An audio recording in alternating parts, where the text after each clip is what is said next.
Evening of Legends, and our special guest, Mr. Harish Salve, is here, along with our Editor-in-Chief, Arnab Goswami.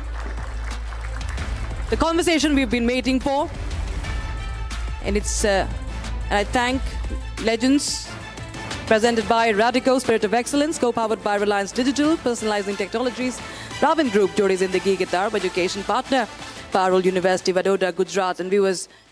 Legends, today is going to witness a very, very special episode.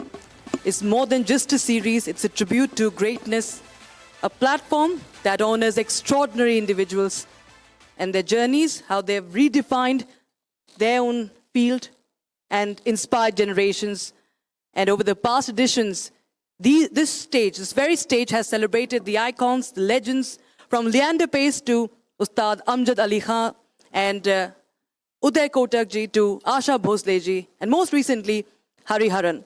And each joint has left behind a story of passion, purpose, and timeless excellence. And today, that tradition, ladies and gentlemen, continues.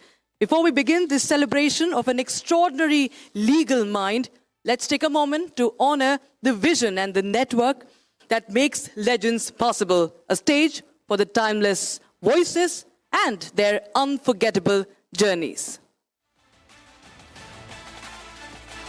India is now the fourth and soon to be the third largest economy in the world.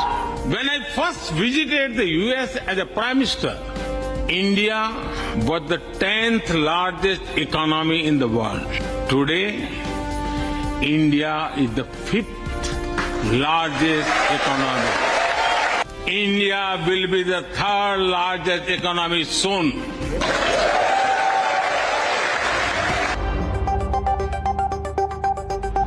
And the Republic Media Network is the biggest success in the media space. We have grown from 10 million to over 450 million in reach in just 8 years. थोड़े समय में ही इस Republic media समूह ने जन सामान्य का विश्वास हासिल करने में जो कामयाबी हासिल की है, उसकी जितनी भी सराहना की जाए वह कम है।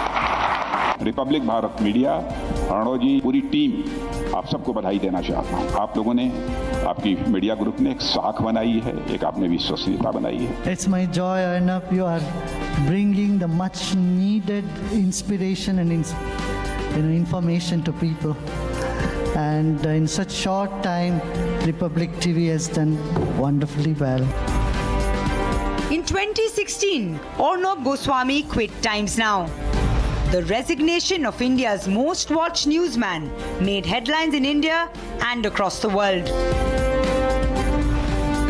In India, Arnab is a cult figure and top of the charts in popular culture. But despite that, not many gave him a chance when he launched Republic from a small co-sharing space, less than 500 square feet of space, in Mumbai in November 2016. We transformed an empty and deserted oil mill into a modern news studio in just 4 months. Hello, good morning and welcome, my dear viewers of Republic. I don't know what the nation wants to know today, but today the game has just begun. And when Republic launched in May 2017, it shook the Indian media industry by defeating all media groups right from day one. Questions on ED, Rahul! Not going to answer any of your questions, all right? Mr. Charles, what lies ahead? Our style investigative, exposing truths that other networks fear to show. Republic became an immediate craze in India. लेकिन आपने भी तो उनसे बदतमीजी करी। बदतमीजी फिर वही जवाब बोल रहा है। दे देंगे दुम का नाच से गिर जाओगे। यार बहुत सारे फालतू कर रहे हो। Mr. Malia, barrack number 12 jail conditions are ready according to Team India. Is that not fine according to the jail conditions? Mr. Malia, are the questions bothering you? Mr. Malia, why are the questions bothering you when I'm not getting a single answer? Just answer one question, sir. In 2019, Republic stormed into the largest language market in India, Hindi. And within a year became the most popular news network with the motto and ideology of Rashtra Sarvopari, or Nation First.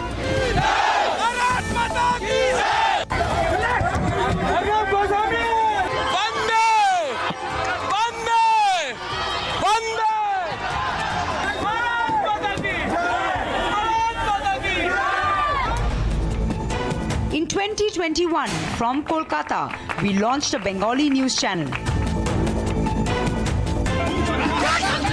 By now, we were recognized as the fastest growing news network in India. Our tagline, Manusher Kontoshor, or the voice of the people. In 2023, we entered South India with Republic Kannada from a center in Bengaluru.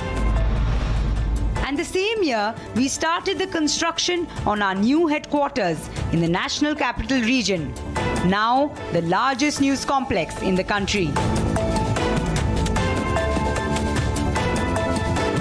Republic is the largest video news contributor in digital streaming. On digital streaming alone, we clocked 1.3 billion views last month, which is, by comparison, 5 times more than CNN International globally in a similar period. The next goal of the Republic Media Network is Republic Global. We plan a determined entry into global news by 2026, a vision we've been working on for 10 years now. The hegemony of Western media has to end. Western media has had it too good for too long, and it has ruined the balance of power that's required, not just in politics and society. I was told you were a shy and retiring journalist. I have said recently that India will be the next media capital of the world. It is from countries like India, which speak English, which are democracies, where the challenge to the global news hegemony is about to come. And the time has come to provide a serious counter to global media sources like BBC and CNN, which have been hegemonistic for far too long. Republic is, most importantly, independently and journalistically owned. Its competitors are owned by businesses for whom news media is peripheral. For us, it's a passion and the love of the people of India that keeps this network going and growing.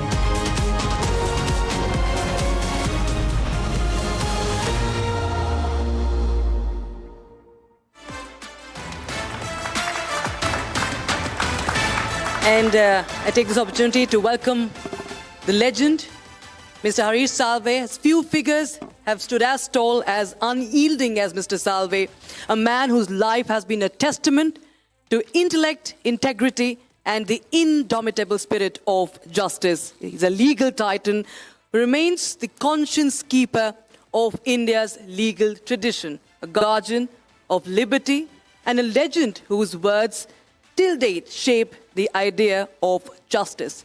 Let's take a look at his journey. See any threat to the Constitution of India. Till Constitution of India lives in our hearts, nobody can kill it, not the politicians, not the judges. It is India which is spirited.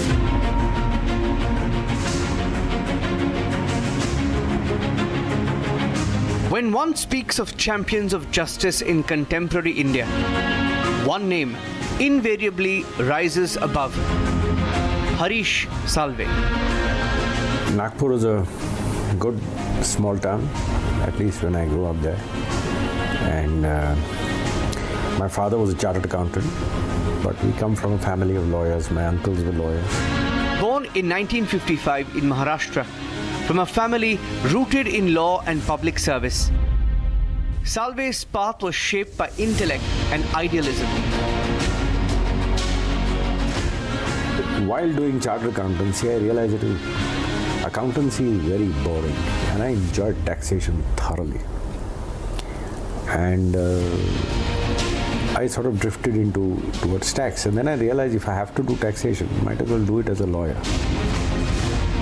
He studied commerce, became a chartered accountant, but the courtroom was his true calling. So we heard the name of Mr. Palkhivala from a very young age. And I remember meeting Mr. Palkhivala for the first time when I was 10 years old. He came to our house in Nagpur. My father had got him to Nagpur to argue some case. From assisting Palkhivala to arguing landmark cases, he walked every step of the path with rigor and purpose. In 78 December, when Mr. Palkhivala argued Minerva Mills, I was with Dachanji and Company that time. So I was assigned by Mr. Dachanji to assist Mr. Palkhivala. And what an opportunity that was. As Solicitor General, He spoke for the state before the Supreme Court. Later, he stood for causes, for corporations, for Republic itself. I am deeply grateful. All of us at the Republic Media Network are deeply grateful. You have given hours of time. We have bothered you at odd hours. And you have always been... The odd hours were for you. I'm 4.5 hours ahead. In every brief he held, the law came first. Even the justice is done on the facts of a case. Somewhere a crack develops in the body of the law. In debates across the nation, Salve's clarion call isn't just to lawyers or judges, but to every citizen. Know your rights. Question your institutions. In moments of crisis in our judiciary, when trust is shaken, Salve has stepped forward not just as an advocate, but as a sentinel of faith in the system. We had challenged the conduct of Pakistan in its brazen refusal to adhere to the Vienna Convention and to allow consular access to an Indian. From defending India at the ICJ in the Kulbhushan Jadhav case to arguing the toughest constitutional battles at home, Salve's journey was never easy, but always essential. Pakistan is obviously embarrassed to disclose the judgment given in the Jadhav case, the specific charges against him, the evidence against him. The Pakistan story has always been strong on rhetoric and blurry on facts. He stands for restraint, for humility. He believes a judge should speak through their judgment, not through sound bites. Today we need voices that remind us that law is not a tool of the powerful. It is the shield of the powerless. Ladies and gentlemen, it's our honor to invite a living legend, Mr. Harish Salve, to the stage.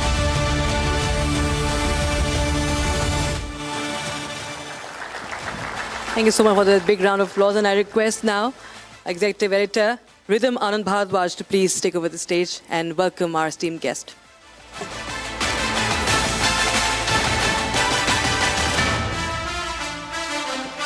Thank you, Rakshita. Well, good afternoon, everyone. In the world of law, there are lawyers, and then there is legend. His voice is echoed across the highest courts of the country, in India and abroad, whether it's New Delhi, whether it's United Kingdom or The Hague. He stood as a champion for justice. He's a counsel for the powerful, yet he's also a defender of principle. When he speaks, reason roars, words ignite, and truth takes center stage. Former Solicitor General of India, Padma Bhushan awardee, he is Mr. Harish N. Salve, Senior Advocate of the Supreme Court, King's Counsel, United Kingdom. Today, on a very special episode of The Legends with our Editor-in-Chief, Arnab Goswami. Meet the man behind the mind, the force of conviction that's going to continue inspiring generations. Welcome, sir.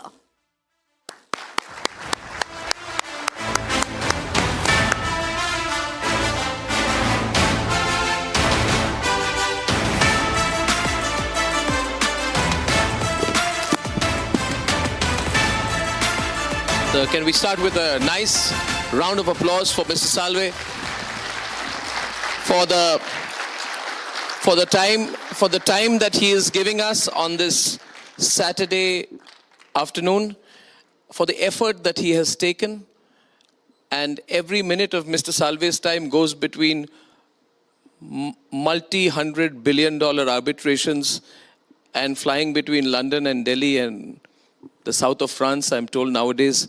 So the fact that he's taken the time to be here, I would presume, sir, it would not be wrong in saying that you are here because you love Republic. Absolutely. So thank you. No two views about that. And let me also begin by saying more personally to you, sir, that we also love you.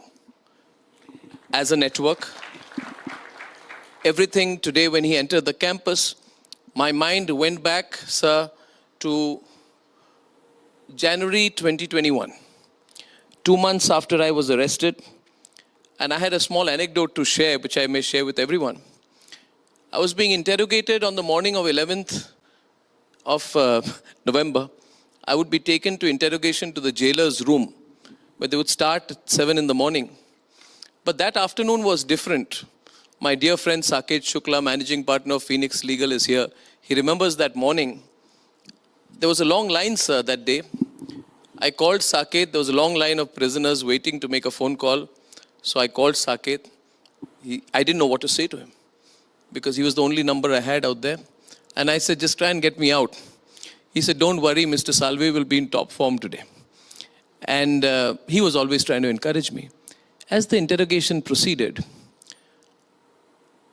the inspector, sub-inspector were all looking at these legal websites.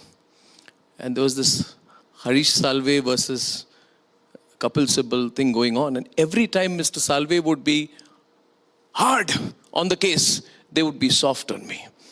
And then they were wondering, I've never been through an interrogation in which every word of yours, I realized that day what liberty meant when you had a true advocate of liberty on the other side, as only because of you I came out. And it is because of you this campus has been built. And everything that's happened in between, we owe a lot to you. So thank you, sir. You do not owe a lot to me. Let me take this opportunity of reminding you, your motto, Nation First, was Gandhi's motto, Nation First. Except he had to create a nation. And he did. And a lot of people gave up lucrative careers. My grandfather was a very successful criminal barrister. He gave up everything. My grandmother, she was a mathematician from Ferguson College in Pune. Yeah. They all gave up their careers, went to jail, gave up everything, because they also thought of nation first. And it is they who have engrafted the liberties. And you talk of Gen Y, Gen Z, I'm not very familiar with this lingo, but I think one thing we need to keep reminding people is liberty is not because you have a good lawyer, liberty is not because you have a good judge. Liberty is alive in India because it lives in the heart of every Indian. And it must continue to live in the heart of every Indian. The only time where our liberty was really in peril, 1975, 1976. The Supreme Court buckled in a judgment which, if you remind them of, they get red in their face. Shivkant Shukla. Who saved liberty in India? Indians. So whenever you say, thank God for liberty, say thank God for the Constitution and thank God for those who created this Constitution and thank God to 1.4 billion Indians who believe in this Constitution. What is your guiding principle? Let's start with the overarching theme of this conversation. What is your guiding principle? When you practice as a lawyer every day, there are minor details and there are bigger details. But there has to be an overarching principle. What is your overarching principle as a student and practitioner of the law? I must confess, my overarching principles have undergone a change, responding to the ecosystem in which one lived. When I started work in early 80s, you had a strong government, Mrs. Gandhi, very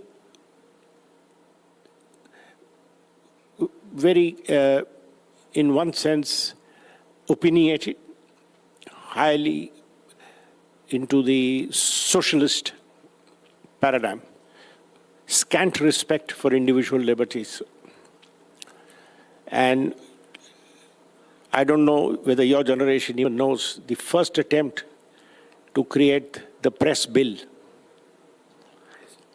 was under Mrs. Gandhi. So in 1980-81. So we've seen all this, and I used to be in Soli Sorabji's chamber. We used to fight a lot. That's when public interest litigation was born, not for the judges grabbing front page headlines, but for judges actually rescuing bonded labor, judges rescuing women who were in captivity and things like that. So that was a very different ecosystem. And I grew up in what I call the Krishnayarization of the Indian jurisprudence, where, as Upendra Bakshi always said, from a Supreme Court of India, he made it a Supreme Court for Indians. So that's the ecosystem in which we grew. We fought passionately for all the causes. And that continued over the years. And then came coalition politics, in which you did not have a government. And after a while, as I always said, and a lot of people used to criticize me for saying this, I used to always say, India is the biggest living proof of a God above, because I don't know how we tick. Every time we feel this is the end of the road, something good happens to us. So we all remember those days of 1990s. All sorts of things were going on in the country. So that was a different ecosystem in which we all worked, we all fought. We fought for the judges at that time. When in the coalition Dharma, they started packing the courts with cronies. And today, and I saw this in 2014, and I said this to our Honorable Prime Minister, today I genuinely feel, in the last chapter of my working life, I have to work for nation first. You mentioned it so many times, so I presume that has been the guiding principle. You also... It's always been. I've had the pleasure of knowing your family, if I may say so. Your father, NKP Salve, when I started my career as a reporter, I would stand outside his house for sound bites, a very prominent politician and a chartered accountant, and you showed your keenness towards taxation yourself. You very fondly remembered some advice that another legend, Nani Palkhivala, once gave you. May I play that soundbite? I think we have a clip of that where Mr. Salve is remembering the advice that Nani Palkhivala gave him. Can we play that, please? Thank you. Let's see that. I don't see any... Harish, always be your own worst critic. If you finish an argument in court, come and ask yourself, is there anybody else in the world who could have done a better job?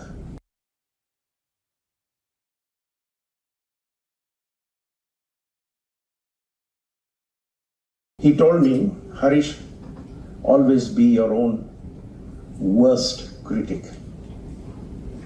If you finish an argument in court, come and ask yourself, is there anybody else in the world who could have done a better job? Law Lord once said, out of 10 cases, lawyers lose 3, win 2, and the other 5 get themselves decided. So lawyers flatter their own ego by thinking that they are the ones who win cases. That's not true, but many times they are the ones responsible for losing a good case. So never judge yourself by the result of a case. If you win it, you could have won because the opponent was not good enough, or you could have won because the judge didn't see through what you were saying. Maybe there was an answer which you could find, he didn't find. Or many times you lose, it's because the intellectual caliber of the judge didn't connect. So that's why if you want to improve in life, the only way, and I believe in any career and any profession, you as a journalist, me as a lawyer, somebody as a doctor, always be your own most trenchant critic. It keeps your ego down, because you're the only one who will really admit to yourself, you messed up. You will the only one who will admit, if you had put in that 1 hour of extra labor, maybe something more would have come out. And that keeps you grounded, that keeps your ego down, and that always helps you improve. Is humility rare among lawyers? I have seen a lot of humility in you, even after monumental victories. Mine was very small, but it beat ICJ, big victories. I have seen you dissect your own arguments with the same rigor that you apply in court. And that humility is truly, absolutely rare. Does that come from your lineage or does that come from learning? It comes from knowing how little you know. Always, I remind myself of what the great Einstein said. When somebody told Einstein how clever he was, he said, I feel like butt with a pebble of sand in my hand standing on a beach where the whole ocean lies ahead of me. Always remind yourself of how little you know. If you keep that in the forefront, you will never, ever be the victim of ego. Secondly, the day you lose your curiosity, the day you stop learning, you die that day. So, and if you will never have curiosity, you will never have the passion to learn something if you feel you're doing very well. So, I want to take you to the Kulbhushan Jadhav case. We're representing India at The Hague, and ask yourself that question.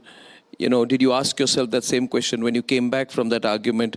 For me and for a lot of our viewers here and people in the audience, that was one of the most iconic moments of Indian law. And we were so proud, and we were so sure. We were uncertain. But we knew that it is not an ordinary person representing the country at The Hague. It was the one and only Harish Salve who carried that on his shoulders to The Hague. I remember I sent Rhythm Anand Bhardwaj. She's there somewhere to chase you. And she kept chasing you. You're there, Rhythm? You chased him from the airport to the hotel and he was looking very distracted. And we wonder sometimes what goes on in his mind. The whole country saying, what is Harish Salve going to say? What is the Pakistani lawyer going to say? It was one of the most iconic moments. Can I play, before I ask you, as you savor the memory of that moment once again, let me play a clip from that. Shall we play a clip from that historic case, the Kulbhushan Jadhav case in the International Court of Justice at The Hague, please? Do we have the clip? The case is simple. Shorn of the irrelevancies sought to be injected, there are two broad issues that arise in this case. The first issue relates to the construction of the Vienna Convention, particularly Article 36 of the Convention and its application to the facts of the case. On this, the admitted position being that consular access was not granted. If Pakistan's strange defense of exclusion of such cases is not accepted, then it has to be found that Pakistan is an egregious breach of the Vienna Convention. A brief of your introduction in that case. Step away from that moment a minute and tell us what was going on in your mind. What was the inside story of that case? What happened? What happened which we haven't reported? So the inside story is I happened to be in India for some work, and Rhythm barged into my house where I was staying that time and said, I need to take an interview. I said, over what? He says, Indian has been sentenced to death. What do you do? So in an offhanded comment, I said to Rhythm, oh, well, we should explore maybe going to the International Court of Justice. And she played it, I think your channel played it all over. And next afternoon, I got a call from the late Sushma Swaraj. She was like an older sister. So she called, I said, yes, Didi, what can I do for you? She said, you said something to Republic TV. I said all sorts of things. What did I say yesterday? She said, you said this. I said, yes. She says, PMO called and said, call him and ask him to start. I said, oh my God, I've not even thought it through. Cut to the chase, we worked on it, we built a case, and one of my juniors, super bright, Chetna, she worked on the case with me. And on a lighter vein, I must tell you, I don't know whether your generation has used to have a magazine called Mad Magazine. Yes, sir. It was a satire. Yes, sir. Which had one section called Spy versus Spy. Sir. So we were doing a little spy versus spy. I was told everything which I wrote in that case, I used to either dictate into my voice recognition or type myself on my desktop after disconnecting it from the internet. Save it on a pen drive. Chetna would take that pen drive into her laptop after disconnecting it, correct it. Mr. Mittal, who is now, I believe, an ambassador somewhere, he used to take it. He was that time secretary on the desk of what is called PI, Pakistan, Afghanistan, Iran. He used to take that pen drive to his office. And that's how we worked up this draft. One copy was printed in Sushma Ji's house for being shown to the Prime Minister. Next day she said, go right ahead. That pen drive was taken to Blackstone Chambers in London, where all the paper books were prepared and filed. And our ambassador at Hague, I mean, on a private level, they all talk to each other. The Pakistani asked him, how did you pull this off? We didn't get wind of this. Because if they had got wind of it, they had executed him, that would have been the end of the matter. So that's how we brought this case. When you dealt with the Pakistani representative out there, what did you make of him? It's very interesting. Let me not talk about Khawar Qureshi, because that's another story. His own people were embarrassed by him.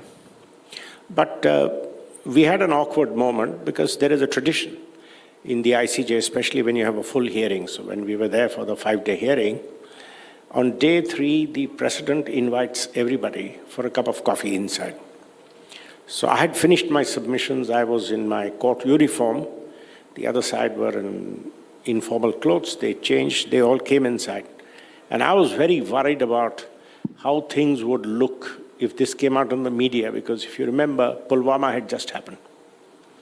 And any overly friendly public gestures between us would have been misunderstood. On a private, none of them seemed to be convinced what was happening was right. But they had to do what they had to do. What makes you pick up these cases? When the Kulbhushan Jadhav case kind of happens out here, what makes you pick such cases? Because there's a lot of reputational issues also involved out there. Where do you find the conviction to fight Kulbhushan Jadhav's case for, you do it gratis? But nation first. Anything for India. I have never charged the government of India a fee, except for the period when I was Solicitor General, where I put food on the table out of what government paid me. I've never charged the government a fee. I've done so many cases for the government. I'm appearing in the English court against Choksi, against Nirav Modi. So many people. Never charged the government of Indus Treaty. I've not charged the government a fee. But is there a pressure on you as a lawyer in these kind of cases at that point of time? That what if the case doesn't go for you? No, we have full. I've always had full support from the government of India. I have the confidence of the government of India, full support of the government of India. Sensitive thing like the Indus Treaty, appearing before the neutral expert. And I've learned one lesson in India when I was, I believe, on a flight back from Den Haag. The 1 rupee story came out because at that time, Sushma Ji told me, I can't pay you a fee because I'll have to go to Law Ministry for clearance. And the moment that happens, this news might leak. Yeah. So when I was coming back from Den Haag, somebody tweeted saying, oh, what did he do? He just read some written paper. Somebody must have written it for him. We could have got a cheaper lawyer to do it. What was the use to send him? And she got very angry and she said, what are you talking about? A, it was his own speech, and B, he's charging 1 rupee. That's how this 1 rupee became a story. I often think, why isn't Harish Salve law minister? Why? Because I'm not a team player. A minister, you have to be a team player. I'm not temperamentally a team player. What if everyone in the audience were to say that would like to see, am I asking the right question? Is it too direct rhythm? Why are you looking at me like that? That's the question on everyone's mind, isn't it? Why isn't Harish Salve law minister of India? Because I'm not a team player. I think I can contribute more from outside. As a team player, you have to work within a discipline. I can be as indisciplined as I want. Yeah. I can come here and say whatever I please. Yeah. You ask me provocative questions about judges and get headlines out from me. I wouldn't have been able to do it if I was a minister. Now let's get you started. Let's start getting you to speak your mind. Mr. Salve, my next subject is on judicial interference and transgression. There is an elected government, and there is a growing belief, unfortunately, in our country, that there is also an unelected government. You've probably been the lone star who has been very vocal about judicial transgression. You've often said that the Supreme Court should be questioned. Now, that's very rare, very rare. And there are people in this country, I still remember, and I'll say it directly in the context of former Chief Justice Chandrachud, who found and hoped that former Chief Justice Chandrachud would be a parallel center of power, and who used the phrase lone star or something to that effect, that you are the lone star against this elected government, only you can save us. There are enough people in Delhi who want the Supreme Court, and there are enough people within your own legal fraternity, sir, who would like to see judicial overreach, who would like to see the courts run a parallel government. So let me start by asking you, sir, your overall thoughts. You've often said Supreme Court has a misplaced position as the moral guardian, and the public disappointment is often linked to its judgment. But we've seen this new phenomenon of judges speaking outside their judgments. Judges making comments which I feel sometimes they want to be quoted. They want those in the front pages. So, shall I get your opening remarks on this? Yes, absolutely. Thank you, sir. If I can just take a step back. See, the expansion of judicial review was on a very intellectually robust basis, affirmative justice, brought in by Krishnayarization of the judiciary, where you open the doors of what is called locus standi, or a ability to move the court. Any citizen could move the court if there was a violation of citizens' rights. So that's how it went, and it was very targeted to those sections of society who did not have access to justice. That is where all this came from. When we challenged the bearer bonds law, nobody asked who is this person who's challenging the bearer bonds law. It was issues which were brought to court, and issues which could be resolved by judicially manageable standards. Whether a law is constitutional or not is squarely for the court to decide. Those were the kind of issues which came. Environmental issues. What was the big forest case which we fought? It was all for enforcement and honest enforcement of the Forest Conservation Act, something which was totally within judicially manageable standards. The turn came with the Jain Hawala case. The Supreme Court stepping in to order investigations. The first time a court-monitored investigation was held was in the Jain Hawala case, and political heads started rolling. That gave a kind of political power to Supreme Court which had never had before. What did it result in? 100% acquittals. This has gone on again. Is that because the prosecution did do a good job? Because there was no case. I remember I was a reporter. We used to stand at Tis Hazari courts, and we used to, quote unquote, find a lot of fun when Kalpanath Rai, at that point of time, even Madhav Rao Scindia, Mr. L.K. Advani, biggest of names would come to the court. We would stand with mics outside, and there was a fervor among the people that the most powerful have been brought before the court. So wasn't that the other side of it? Wasn't it actually good? That's the danger. What's the dangers? The danger is the court creating mobocracy. The Supreme Court should never try and humble people. That's not their job. You think that was their intent? Yeah. Whether or not it gave them a sense of power which they have never relinquished. A court-monitored investigation gave rise to a whole breed of lawyers, and I don't want to start naming them, who then made it their business to blackmail, who then made it their business to bring these issues to court. And today, even as we speak, what is a politician most worried about? You make a set of allegations, court says, get a CBI inquiry. They won't say so when it's one of their own, in whose house they find cash burning. There's no Isn't CBI. that the inquiry. secondary issue? The primary issue is that if an allegation is made against a politician, he should be as vulnerable as Anil Ambani. Correct. He should be as vulnerable as Anil Ambani. For Anil Ambani, have they ordered a court-monitored investigation? No. For hundreds of people, have they ordered a court-monitored investigation? No. Because the law must take its course. If the Supreme Court has to work, it has to work to strengthen the working of the law, not take over these powers. But isn't mobocracy an extreme word? It is. I'm sorry. No, that feeling, that people feel that the rich and mighty have been brought to heel. There was a different reason why people felt that, because the kind of politicians who had come to hold office had become arrogant. The trouble it creates, and this is what I've always said, you do justice on the facts of a case, a crack develops in the body of the law. Look at then what happened next in the 2G. Wholesale investigations, 100% acquittals. Why? Because when you have a court-monitored investigation, the investigator feels, if he tells the court, look, you've asked me to investigate, but you know what, honestly, there's nothing. You say, oh, really? You've not found anything? Maybe you're also corrupt. So he says, I cover my skin. I come and give you some sort of a report. I know it's going to fall apart. And I'll give you one stinging example. Now it's a matter of court. Stinging example.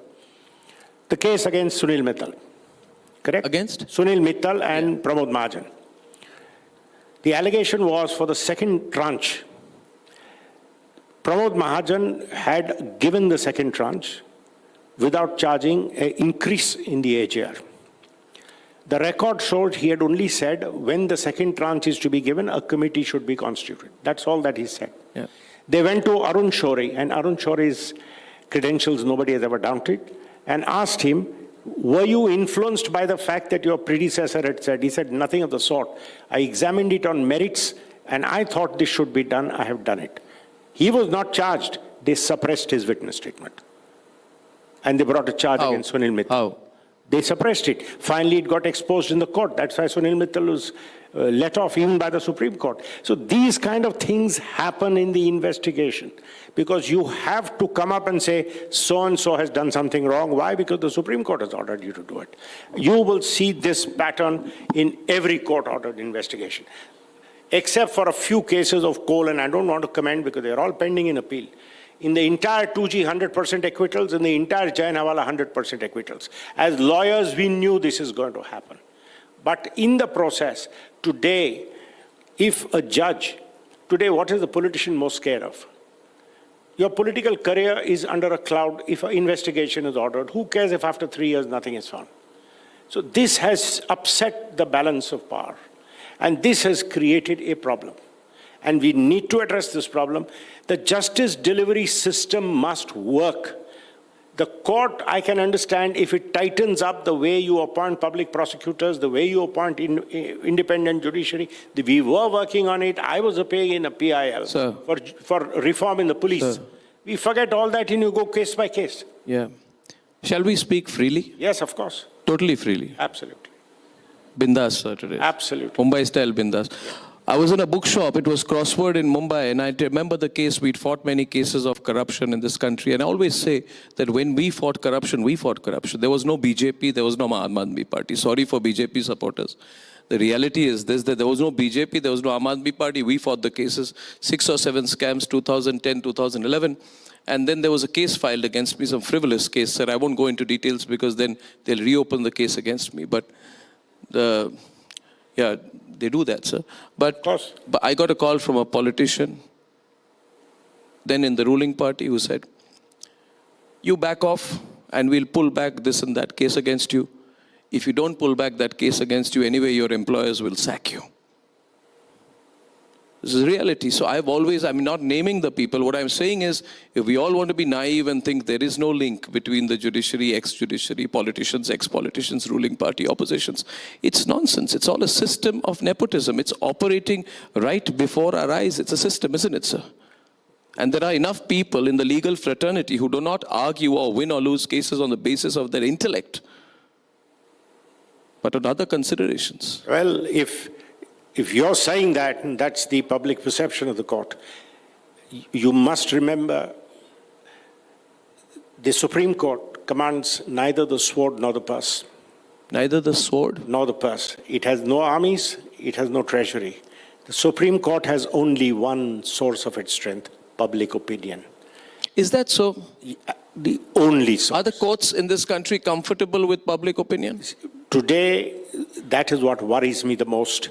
Because why was it when a strong leader like Mrs. Gandhi and others, strong leaders, dared not disobey the court? Why?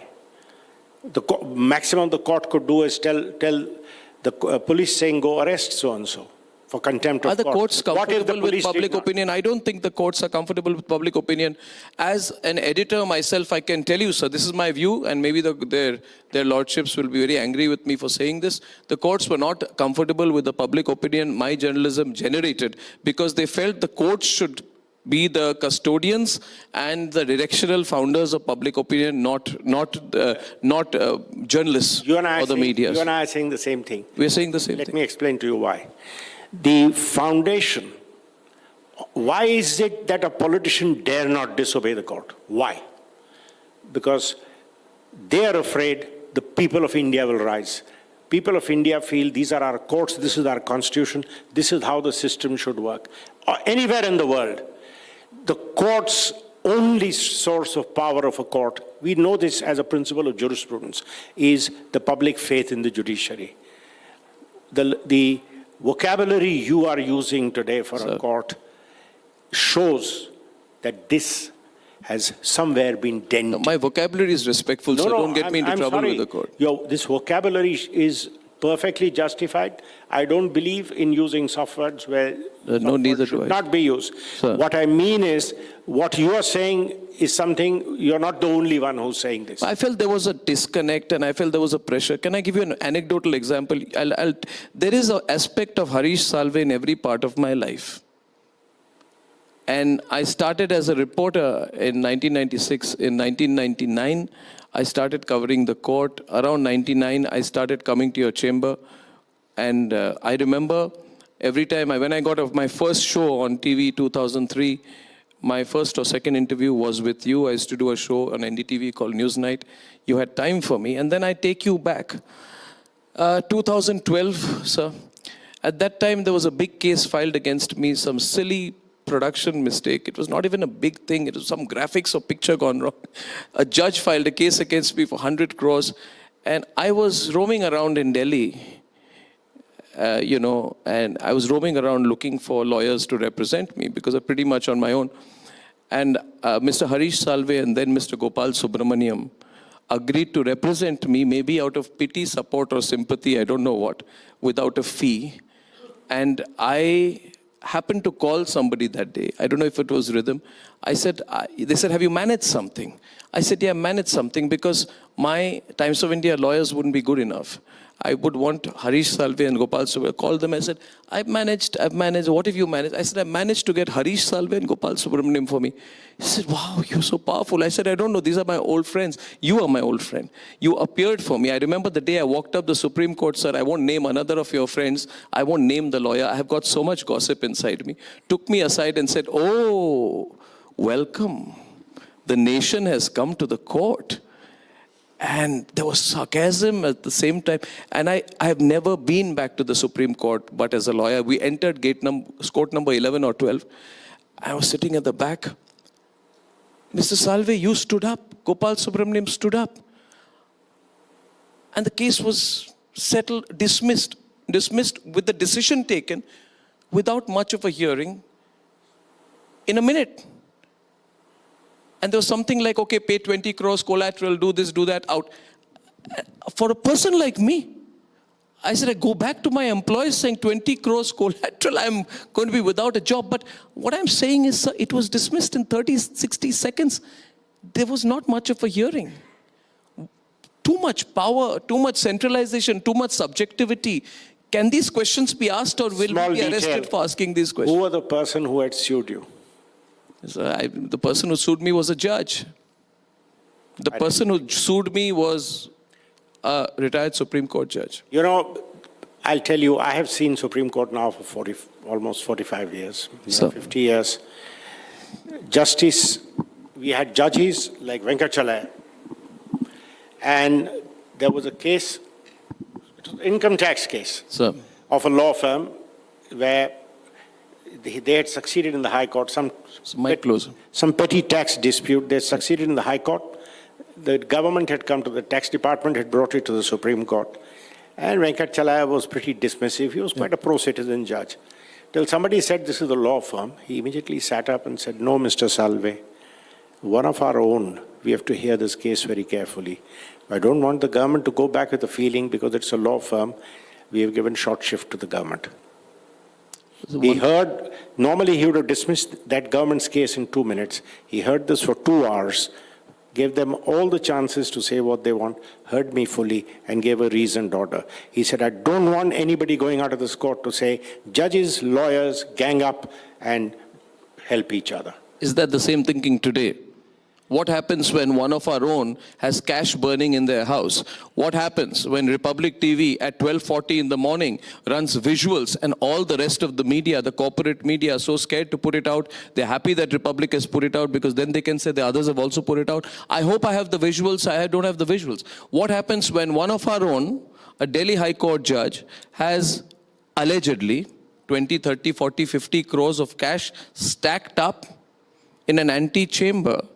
What happens to the one of our own principle? Why is that case not achieving any sense of finality? What happened to the case, sir? What is your thought on it? I've said this before and I'm saying it again, sir, because it may not be a popular thing to say, but it has to be said.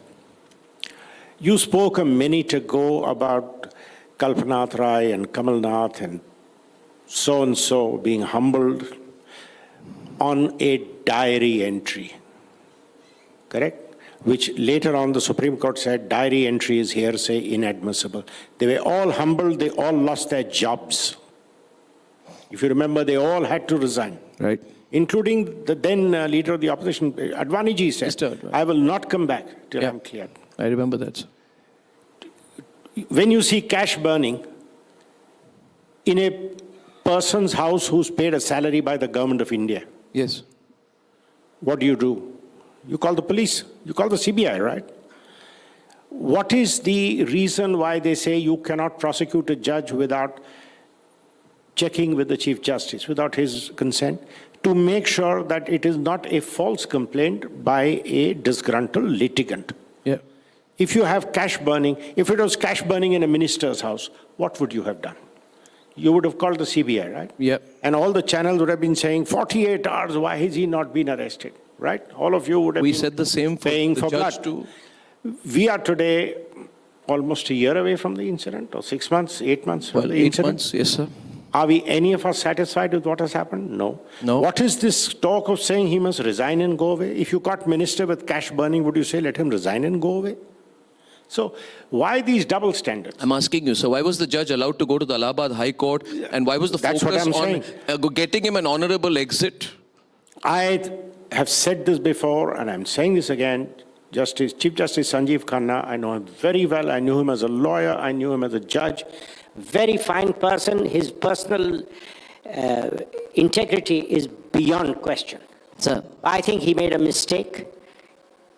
And this is the ecosystem now in which they are all functioning. What ecosystem?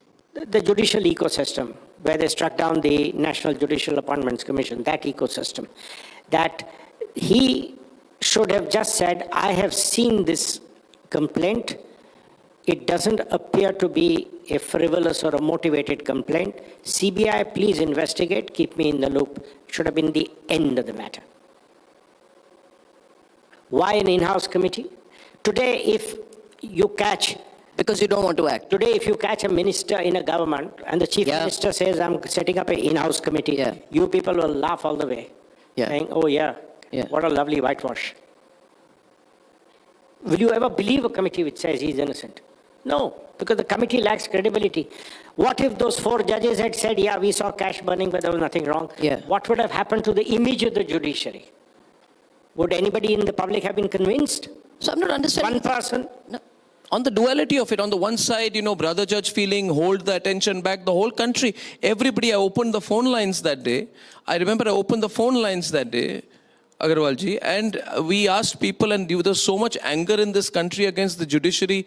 I don't think the judiciary understands it. The only thing is that people of this country don't want to mess around with the judiciary. So they give them a long rope, and there were people advising me, don't speak too much, they'll come after you. But the same judiciary goes and pontificates on everything else. We have Justice Chandrachud, who after retiring gives an interview to the BBC, the Boring Broadcasting Corporation, on everything from Article 370 to other things. Why should an Indian Supreme Court judge sit in front of the Boring Broadcasting Corporation and justify the decisions that are taken and transgress into areas that are beyond their own? I have your clip. I have your clip on that. May I play that, please? Can I play the clip where Mr. Salve speaks on that subject? Please, can I play that? Thank you. Do I have it? Speaking of what the court does, because it's not him, but the Supreme Court, which was actually on trial in that interview. We always say judges should only speak through their judgments. Take the Article 370. The judgments gave reasons why it upheld. You bring this up in a private interview and your motives for the judgment are questioned. All sorts of aspersions were cast. Also, when you sit in an interview like this, he was asked why he did not hear the Citizenship Amendment. Private interview and your motives for the judgment are questioned. All sorts of... So, and what was the underlying suggestion? That the Supreme Court has lost its duty to the Constitution in holding the balance even between different castes and communities? So this is the complete danger of giving interviews on judicial work. Holding the balance even between different castes and communities. So this is the complete danger of giving interviews on judicial work. Can I make it worse? Please, sir. Oh, make it worse. Could you have had the courage to ask an Indian judge why he didn't hear a particular case? Or do you have to be a BBC to be able to ask that? Or you would have been worried about hold up and contempt? No, I'll ask anybody at any point of time, but the question is, would the interview be given? Would the interview be given? I would. To you, they'd be petrified. No, but to BBC, they'd be honored. Why? Some colonial complex. You can ask them. Yes, I would like to ask you, sir, what is going on here? What is going on with only you and I can do this? We can sit here without, see, you are a person who has taken me out of jail, and you are a person who nobody will put in jail. So you and I are the only two people who can have a frank conversation about it. Well, you're right about the first. I hope you're right about the second. But you know, this whole thing about being afraid of courts. Yes. There's a very famous quotation by one of the greatest English judges, Lord Denning, where somebody had written a strong article on some of his judgments. Yeah. And somebody had moved in contempt. And he says the power of contempt is to protect the erosion of public faith in the institution. Yeah. Not to protect the dignity of a judge. Yeah. The dignity of a judge must rest on surer foundations. So the contempt power is not to protect a judge. The contempt power is to protect an institution. And if today the court has asked, why are you hearing a case A and not a case B? Yes. By an Indian journalist, I would welcome it. Right. By a foreign journalist, why should we even agree to give interviews on the working of our institutions? I think it was questionable judgment. Are judges on the defensive? Like you give the Ayodhya verdict, and then you feel you're answerable to the lobby on why you gave it. This is the whole thing that the lobby has done. There's been a clutch of lawyers, very bad lawyers. Some have retired now, Rhythm, and thankfully they have. but they go around pressurizing the court, and there is an ecosystem of the media, the commentariat, ex-lawyers, politicians, political parties. We've seen this happen, sir. We've seen this. I mean, it's like the judges who gave the Supreme Court order on the Ayodhya verdict should forever feel on the defensive and answerable on why they gave it. And is that the reason why things happen, why these interviews happen, where you feel defensive about your I will only say to you what I said. I mean, there was no media there, so it didn't get reported. Sir. I was appearing for the Home Minister in the Lohia case. I'd come specially twice from London, but good old Supreme Court, they never stick to their calendar. So I told them I have to leave. And for some strange reason, at 4 o'clock, Chief Justice Mishra presiding over the bench with Justice Kanvalkar and Justice Chandrachud. And at 4 o'clock, he said, if we give you half an hour, can you finish today? I said, I can't promise you I'll take half an hour because I have a few very big things to say. And I only said 3 things to them. I said, first of all, look at what case you have entertained. 5 of your own, 5 district judges have given you a statement. And you have been seriously hearing submissions that they were bullied by the Home Minister into making this statement. Is your system so broken that a district judge is being bullied to make a statement by which he will go to jail, cannot pick up the phone and call his Chief Justice and say, sir, protect me? And is the Chief Justice of Bombay High Court, who was also bullied, is your system so broken that he cannot call you, Chief Justice Mishra, or you, Justice Khanvilkar, who's from Bombay, or you, Justice Chandrachud, and say, sir, protect me. The Home Minister is bullying me. Is your system so broken?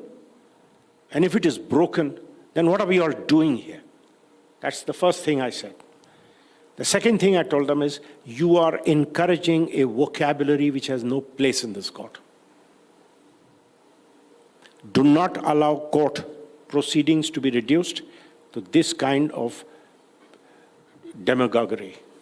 And I said the third thing, I said, if you ever think you will please people who are here with an agenda by giving them a long rope, you're wrong. You can hear them till the cows come home. If you decide in their favor, you are a great judiciary, and if you decide against them, you are sold to the government. It's us and them. This is not a case. This is an agenda. And they heard me quietly for 30 minutes. Justice Chandrachud had asked the government a lot of questions about why a particular entry was made, why a particular entry was not made. And I only told them one thing. We know one thing. When the government wants to cook the record, it's perfectly cooked. It's only in a genuine record that you'll find mistakes by the local cops. The next day hearing started. I was not here. Not a single question from the bench, and they dismissed the case. So this is why I feel it's sometimes very important for me as a representative of the media to ask you, are the courts transgressing their boundaries? Of course they are. I make no bones about saying this. Of course they are.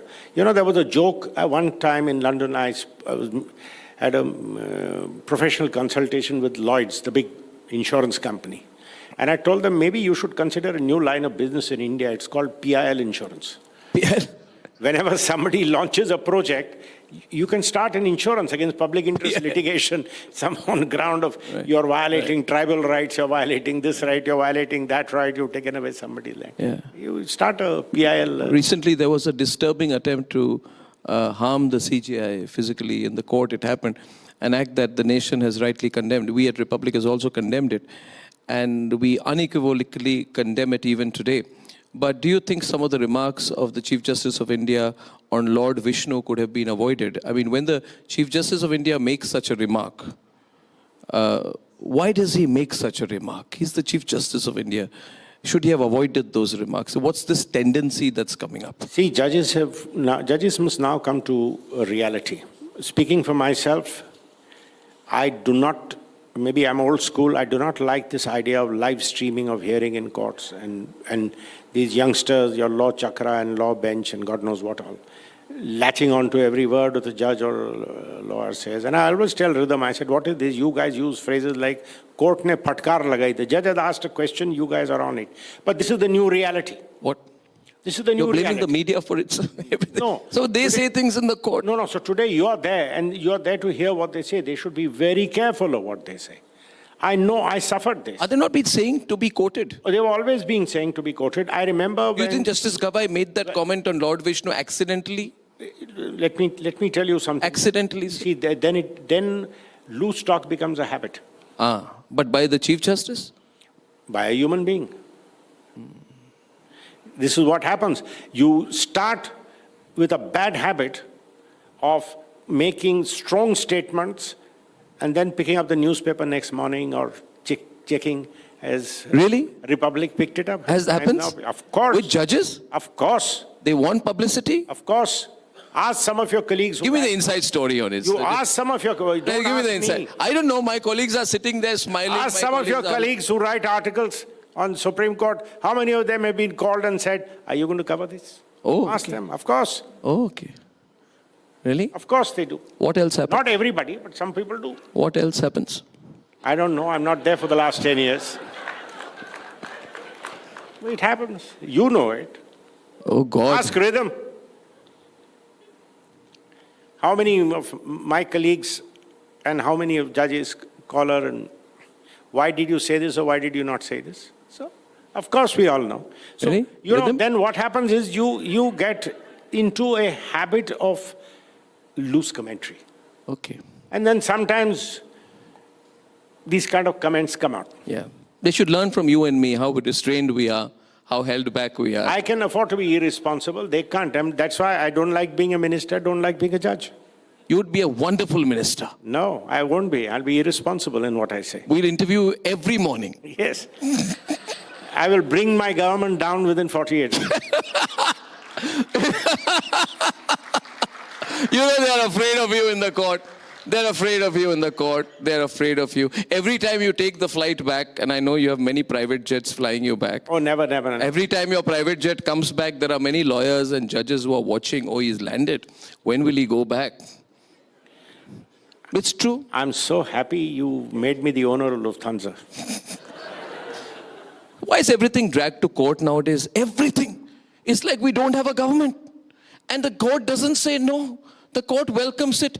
It's become a symptom, it's become a disease. Every single legislative business in this country, everything, even if the government says that you should handle the stray dog problem, even that goes to the court. The courts have a view on everything. Why is this happening? I want to play a small clip of yours on this subject so that we can place it in context. Please. If you encourage judges more and more to get into areas which you don't want to decide because they are politically a hot potato, then the next time the judge will do it voluntarily, then don't complain that there's overreach by the court. The whole structure has gone awry. And this needs to be fixed. If you encourage judges more and more to get into areas which you don't want to decide because they are politically a hot potato, then the next time the judge will do it voluntarily, then don't complain that there's overreach by the court. The whole structure has gone awry. Okay, thank you. Since you are being totally irresponsible today, let me tell you what I had in mind. Yes. I don't know how many people remember this.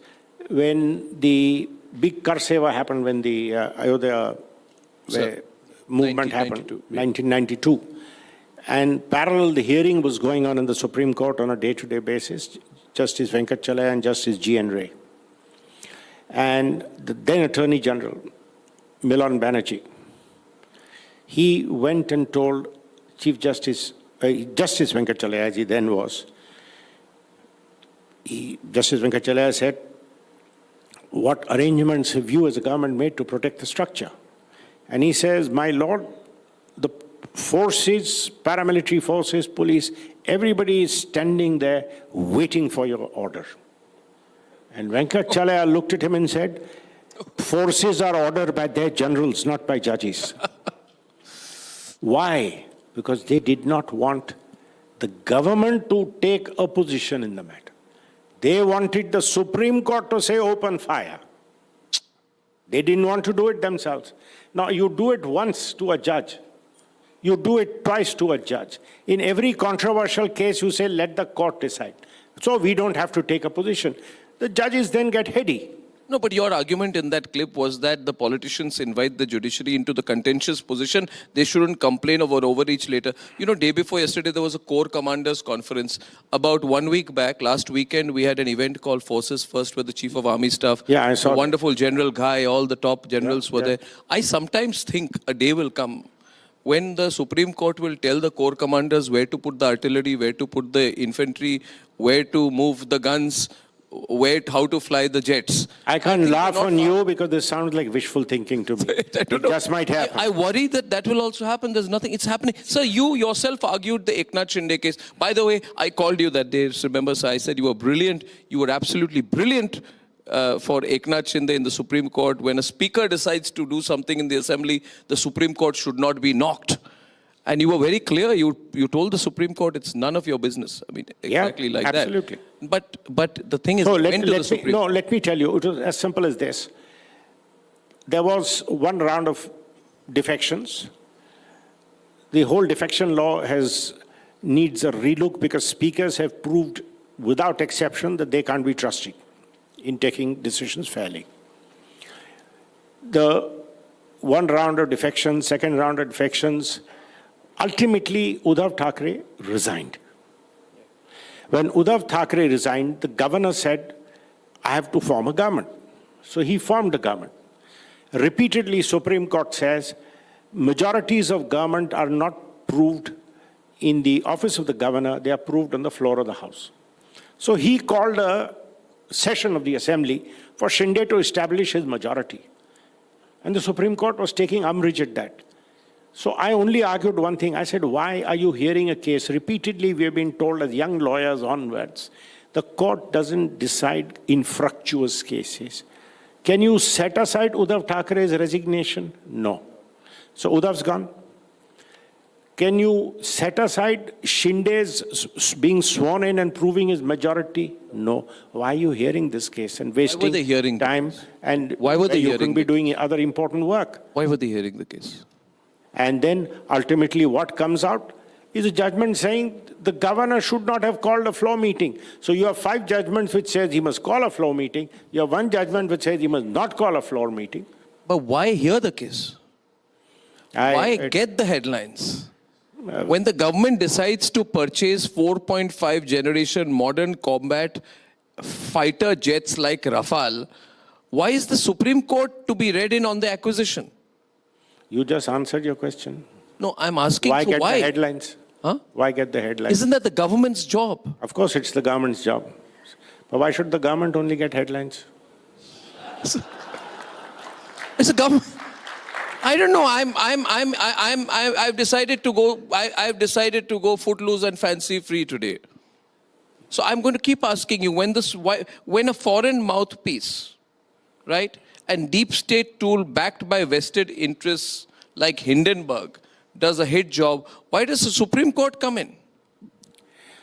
It shouldn't, but it is. The Supreme Court is the first port of call of anybody who wants. Today, our biggest concern is this, Arnab. Just to digress a bit.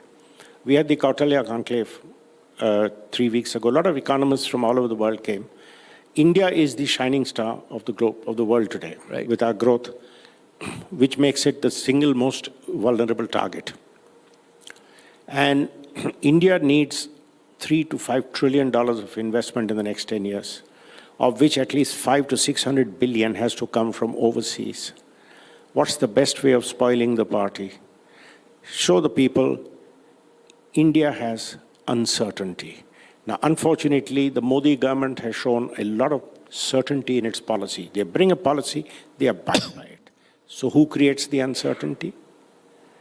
You have a set of people who go to court, who will start staying this policy, stay that policy, interfere in this, interfere in that, start investigations, start inquiries. Foreign investors say, do I really want to go there? So why does the Supreme Court have to form a committee into everything? I mean, why in the OCCRP, which has no locus standi, makes baseless claims which are proven to be baseless of Pegasus, why does the Supreme Court have to set up a committee? because they have to be on top of everything. No, sir, this is a question. Why when the court... Have you heard of any other Supreme Court doing this? No, I haven't heard, and I'm wanting to know, is this good for our democracy? Obviously not. There are a section of people who say, this is the system of checks and balances. We don't have an opposition, but thank God for the Supreme Court. The Supreme Court, therefore, is encouraged to take on the role of the opposition. So when the court abrogates Article 370 or passes CAA, or the Election Commission of India announces the special intensive revision, should the Supreme Court weigh in on this? How do you see this play out, where everything is being dragged and decided in and by the courts of the country? See, there are very few things which cannot be given a legal format for being brought into a court. Take the special intensive revisions. It is the wisdom of the judges to separate the grain from the chaff. It is not for the asking that the court should start telling the Election Commission, you convince me that what you are doing is right. Yeah. By doing so, what have you done? The Election Commission is a co-equal institution. The Election Commission is a tribunal answerable to the President of India. It's a co-equal constitutional institution. To the Supreme Court. To the government, to the Supreme Court. To the But it's answerable to the President of India. It is a co-equal constitutional institution, yes. To certain extents, its decisions are amenable to judicial review. Yes. But by saying the burden shifts on you, Election Commission, to convince me that you are doing something right, what is the message you are sending to an average Indian? Have you not reduced the stature of that institution? I'm sorry, I have some very strong views about this. You readily take on allegations. You think the Supreme Court should not get into this PCI issue? Then I read in the newspapers, I was not here, that they found that one of the affidavits was false. What did they do? Nothing. Try lying to an English court. You will go from the courtroom to a jail.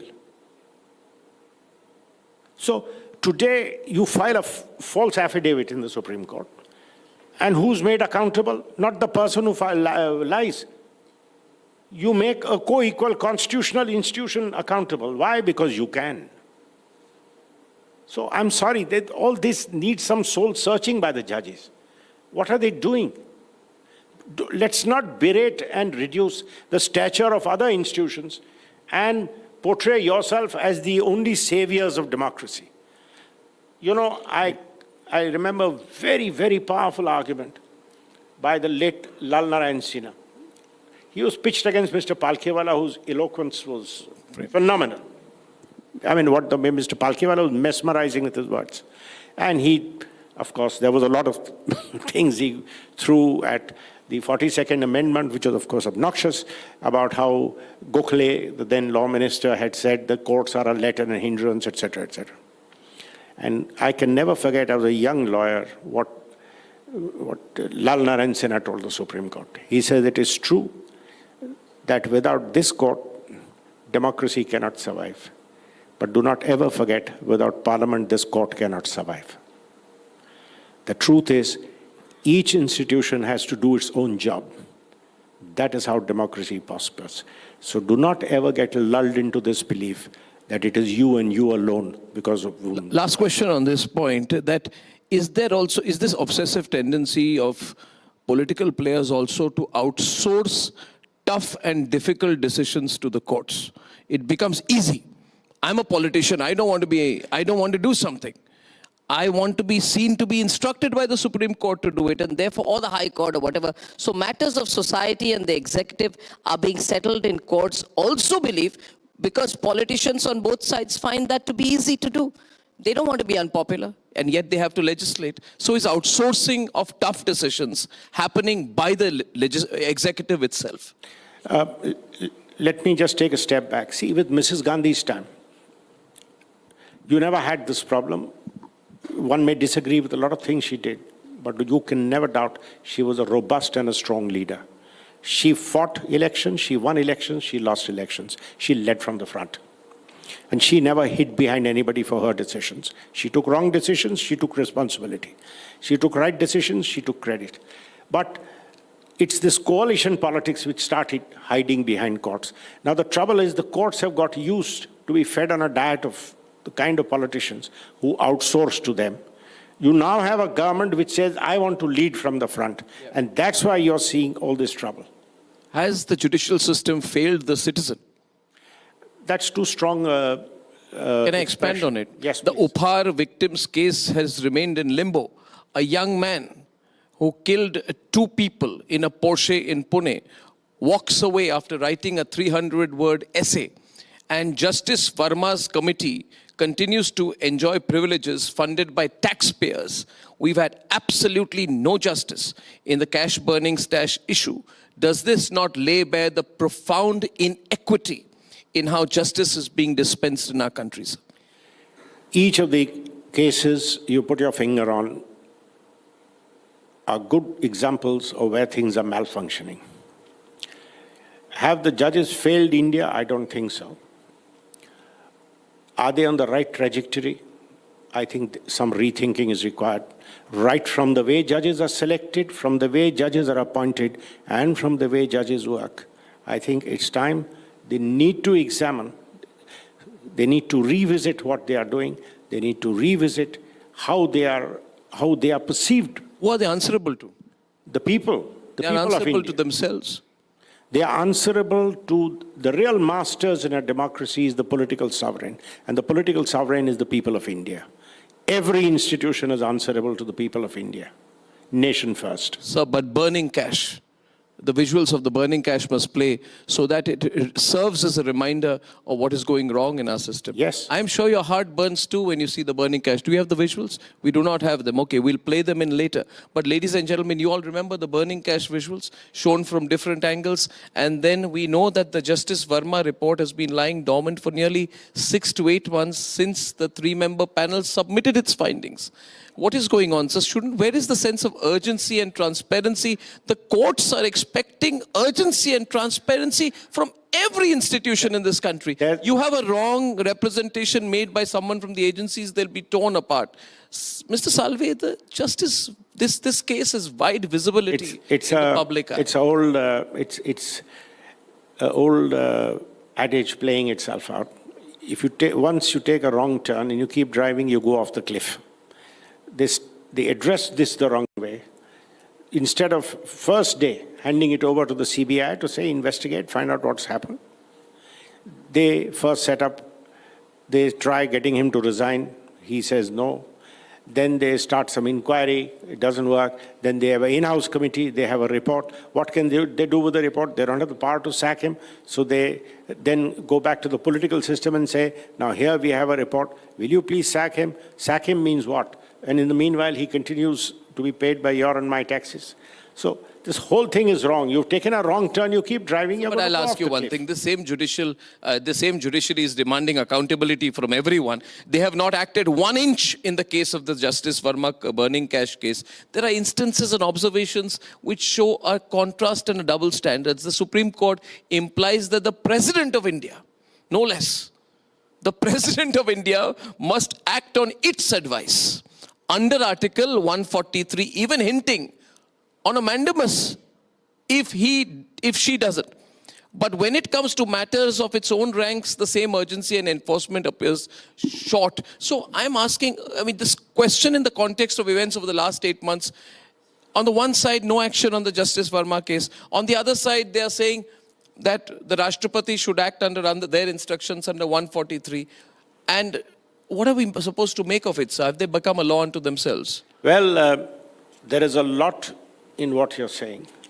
These questions have been resonating throughout India.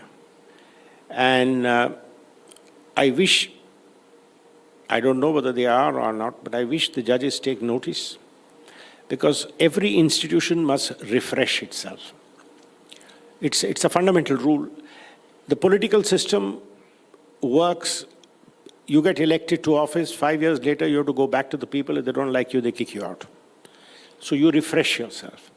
Judges appointing judges is it's a very closed, as my friend Dr.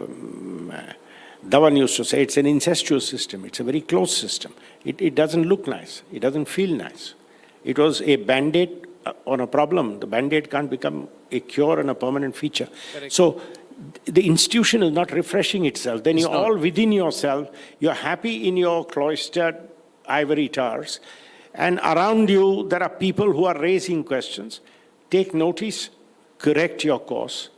Otherwise, history will correct you, and those are very painful corrections. You've spoken about this 2 years back. We had the pleasure of hosting you at the Republic Summit. When I asked you the same question, you came down heavily on the collegium system. I think I have that soundbite where he came down very heavily on the collegium system. Can we play that, please? Thank you. Are you willing to engage in a public debate with CJI DY Chandrachud on this? What is there to debate? Show me one country in the world. Are Caesar's wives, and Caesar's wives have to be above suspicion. Show me one authority, one sociological research which says if judges don't appoint judges, the independence of judiciary is compromised. This is a very important subject in today's case. As a legend of the law, can you expand on this? See, from 1950, the words of the Constitution have not changed. It's in plain English, as Justice Hugo Black used to say, why do you need thesis? He used to go around with a small copy of the American Constitution in his pocket. He says, read it for what it says. So let's read the Constitution for what it says. A judge shall be appointed by the President of India after consulting the Chief Justice. So he has consulted the Chief Justice. I have it from very senior people who work together, both as retired judges as well as senior law ministers. My father had a very dear friend, Mr. Shiv Shankar, who for years and years was law minister. He says, this current Chief Justice, the former Chief Justice's father, Yashwant Chandrachud, was the Chief Justice for the longest period. He said we used to call up in the evening and say, what are you doing? Come over for a coffee. And they used to sit over and say, okay, these are the names Chandrachud would have, these are the names, And he said, we used to have some names. He said, 99 out of 100 cases, we'd say, yeah, you're fine, or say, we have a little problem with this chap, his IB report doesn't look good, or so on, so as a political slant, don't appoint him. 99 out of 100. You got our finest judges. You got the Krishna Iyers, the Bhagwatis, the Chinnaparedis from that kind of a system. In 1991, the government started fiddling with the appointment of judges. So we filed, and then some sort of a patchwork was created by saying, till the Constitution, force the government's hand to amend the Constitution. So we say, okay, judges will, consultation means concurrence, etc., etc. After 3 judgments had said consultation means consultation, not concurrence, Supreme Court flipped and said, no, it means concurrence. That was a Band-Aid to solve a problem created by coalition governments and brazen interference with the appointment of judges. But that had to be fixed. The NGAC was created, by which time, once you get a power, even for a short term, and the world has seen this, a military leader takes power for 15 days in a coup, after which he doesn't want to give up his job. Anybody who's appointed an acting president doesn't want to give up his job. Then he'll do his best to make sure he continues as president. So the judges got this power as a Band-Aid. That was clearly what we all understood. They held on to it then. Yeah, but now they struck down the NGAC. And on what logic? The emergency. And on what logic? They struck down on the ground that unless judges appoint judges, or a majority of judges appoint judges, you will not have judicial independence. Justice Kurian Joseph, former Supreme Court judge who was on that bench that passed that order that scrapped the NJC, while regretting on his judgment, had said that the collegium system needs to be improved, requiring a glasnost and a perestroika. And hence the case needs to be heard further in this regard. So is that a closed chapter? I don't know. Will it happen? I don't know if the government is going to reopen it or not. I think it should be. How will government appointing judges be better than judges appointing judges? So neither of them appoint judges. I'm sure in a country of 1.4 billion, you can find 11 Indians to sit in a room and appoint the finest. Who will appoint those 11 Indians? Those 11 Indians can be chosen by the government. And believe me... But then will it be a government-controlled judiciary? No, it won't be a government-controlled judiciary. You can have 11 people whom the Chief Justice of India and the Prime Minister of India and the leader of the opposition choose. Or the Prime Minister of India. See, let us not forget... to do that? Of course you can. And if we can't do that, then let's not call ourselves a democracy. If 1.4 billion people, you can't find 11 honest people to appoint judges, why are we calling ourselves a democracy? I'm sure we can. Don't let India down like this. We are a strong nation, we are a robust nation, and we can rise to the occasion. What is remarkable and why we feel you're a legend and you're honoring us with your presence today, Mr. Salve, is because you have that freedom of thought and the freedom of expression. You're unrestrained and you bring everything back to India. So, to you now as a legend and not just as a legal luminary, my question is, foreign interference in India's affairs is not new. In fact, that has been a constant theme through many arguments of Mr. Salve. You really believe from overt attempts in the past to more sophisticated influence operations today through NGOs, media networks. You use the word ecosystem. Tell us your broad thought on it. When I speak to you, I always get a feeling that you are concerned about more the people who want to break India from... So let me tell you, my wife, who's not only a great bookworm, but she's from Afghanistan. Right. And she asked me to read a book. It's called The Great Game. And then follow up with that is a former Indian diplomat who's written a book called The Shadow of the Great Game. You must read that. It goes right back to why Afghanistan was the center of so much international activity, because it was the gateway to India. India was the golden bird whom the British had captured. And everybody wanted to come here. Our GDP was amongst the highest, etc., etc. We all know this as a history. And the games which Russia and the Western world, US was that time too far away, but Russia, France, Germany, the games, and Britain, the games they played, and the whole creation of Pakistan was because when finally India was created, the British said, Gandhi will not allow us to have a foothold in India. So we must have a friendly country where we can have a toehold. That's why Pakistan was created. That's all now documented matter. So this has gone on since then. This has gone on from 1100, 1200, 1300 downwards. From the time of the Renaissance and from the time of the fall of the Ottoman Empire, when the whole thing became unraveled. And from the time oil became important, it became even more important because Middle East then became the prize. In 1700, 1800, it went nuts. So this has been there from ever. And Mrs. Gandhi, first, Mrs. Gandhi turned towards Russia. And I don't agree with her economic philosophy. I think that set India back hugely. But we get a solid ally in Russia. And Russia has always been an honest friend to us. Would you say so today? Oh, yeah, absolutely. And I always say, whatever it may be, in this world, we have to look after ourselves. And that's one lesson we have learned always. I remember Vajpayee's speech after the Bombay attack.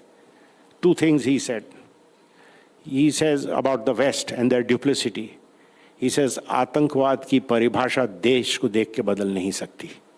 For each country, you redefine what is terrorism. And the second thing he said, ये हमारी लंबी लड़ाई है और इसमें हम अकेले हैं. So we have to recognize that. And nation first, India's interest. India's interest comes first. That's the strong position which we have taken now, and that's the right position we have taken now. Today, we have the biggest threat of them all. A very different kind of threat. We are 1.4 billion. We have a strong army and becoming stronger by the day. So physically, you're safe. Nuclear deterrence has put us in place that you're not really worried about physical threat to India. The biggest threat to India is the $5 trillion we need to become a developed Viksit Bharat. And that is now being worked on as to how do we destroy the image of India. And your biggest threat, there is a threat from outside, but they have friends within who work. I asked, I don't want to name, a big American newspaper has an office in Delhi. Big American newspaper, right, which has always unpleasant things to say about India, has an office in Delhi. Right. And I met somebody, he says, oh, I work at the desk of that newspaper in Delhi. I said, why are you in Delhi with this bad air? Why don't you go back to New York? He said, no, how do I cover Delhi news? I said, look, you write fiction in any case. You can cook up the fiction in New York. Why do you have to suffer this bad air? So, we must realize the world, nobody likes, today you played that clip, our Prime Minister thumping the table and saying from 10 to 4 and 4 to 3. Correct? We have enemies, and people don't want this to happen. Wasn't Hindenburg a good example of the biggest Indian, one of the largest Indian business houses being destabilized? USAID funding. So, the whole USAID funding, the whole George Soros... These are not alien issues, they're all connected. And if you investigate that false affidavit on the SIR, I'm willing to have a little wager with you. You will have George Soros' blessing somewhere. Some NGO somewhere is irresponsible. So we have to be aware of all this. And I'm sorry, our judges have to be aware of all this. You're right. And they have to, wake up and smell the coffee. This is what is happening. Yeah. And if you are going to destabilize investment in India by judgments which are commercially insensitive, and by saying things like, oh, this is a commercial case, what's the hurry? Commercial cases are not important. If you're going to run coach and four through arbitration law, which is the global standard today for dispute resolution, who's going to invest in India? And we made this point in the Kautilya conclave. Today, when a foreign investor is looking for an investment, today you come in for 3 to 5 years, you look at the IRR. And one of the important elements in internal rate of return is the risk. Yep. And for India, you mark up the risk by 1%, 1.5% for uncertainty. Now the government is okay, government is not uncertainty. The courts create uncertainty. Who's paying for that 1.5% increased cost of capital? You and me and the common consumer. Yep. So please, you have to be alive to all this. If you really want India, it's very well to give lectures saying, oh, there's so much poverty and rich and poor. Of course, there's a problem. But what do we solve it? We can't solve it the old leftist way, saying the only way to resolve the difference between rich and poor is make everybody poor. Now we say the way of solving this is make everybody prosperous. And if you have to make everybody prosperous, you need investment. Investment today is global. So, this isolationism doesn't work. And we have to become in sync with the world. And if we keep shaming ourselves, if we keep defaming our own institutions, you go all over the world and give lectures and say, there is no democracy in India, please help, come save us. Our election commission is a bunch of thieves, etc., etc. And then people say, oh, really? Is there going to be a revolution in India? Is there going to be this kind of political uncertainty? Should we really invest in India? Or should we ratchet up the risk? So you think this is all deliberate? And I've seen you increasingly concerned about this over the last few years as you've been primarily based in London. Do you believe all these so-called foundations, fronts, NGOs have managed to infiltrate public discourse to the point that they shape narratives under the guise of activism or rights? And do you think this is because of India's growing assertiveness on the global stage that makes us a bigger target for attempted destabilization by organizations that are masked as civil society movements? How